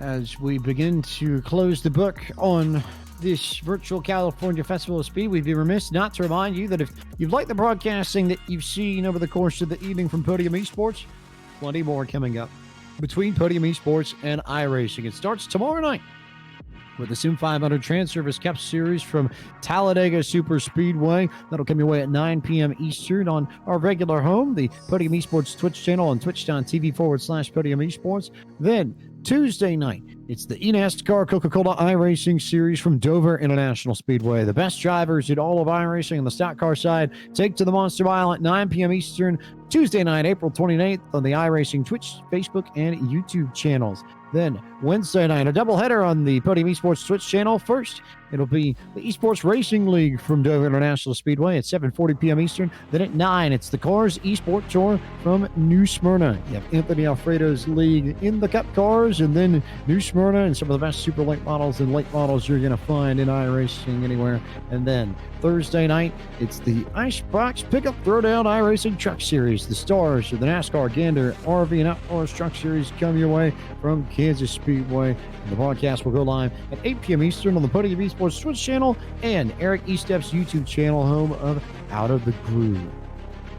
So many thank yous that we need to send tonight to so many different groups of people. I think first and foremost from our end to everyone at the Real Life California Festival of Speed, for all the organizers and all the staff and all the volunteers that have made that possible over the years. And I think giving a license and blessing to PCA and to everyone on the sim racing side for giving us the opportunities to help deliver an event like this in these very trying times is as much as an honor for all of us at Podium Esports as it is a pleasure. So a big thanks to everyone with the California Festival of Speed, with Zone 8 of the PCA, with all the regions involved in Zone 8, and also especially to Gary Cooper too for lending his voice and bringing some of that real life California Festival of Speed flavor to the virtual California Festival of Speed.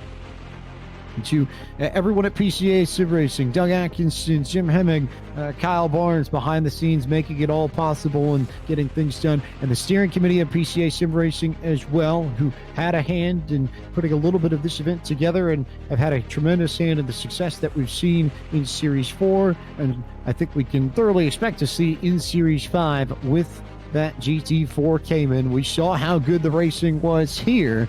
I can only imagine that when we get to September and October and we're racing with PCA Sim Racing again with that car, that it's going to be a lot of fun and a lot of entertainment across the board. A thank you to all the partners that make the California Festival of Speed and have made this virtual California Festival of Speed possible. Everybody at Pelican Parts, everybody hanging out and making things happen at KW Automotive, and everyone at PCA Club Racing, the West Coast Series, and Pirelli, and West Hilliard, who came in and talked with us and spoke with us at the beginning of the night too. A big thank you to everybody on that side of things for making this event possible. And then finally, for everyone at Podium Esports, for Taylor Burris and for my partners in the booth, Justin Prince and Blake McCandless, for Ryan Bauer, our producer tonight, and for our backroom staff at Podium Esports, Cisco Scaramouche, John Theodore, and Gary Sexton. I am James Pike, the voice of Podium Esports.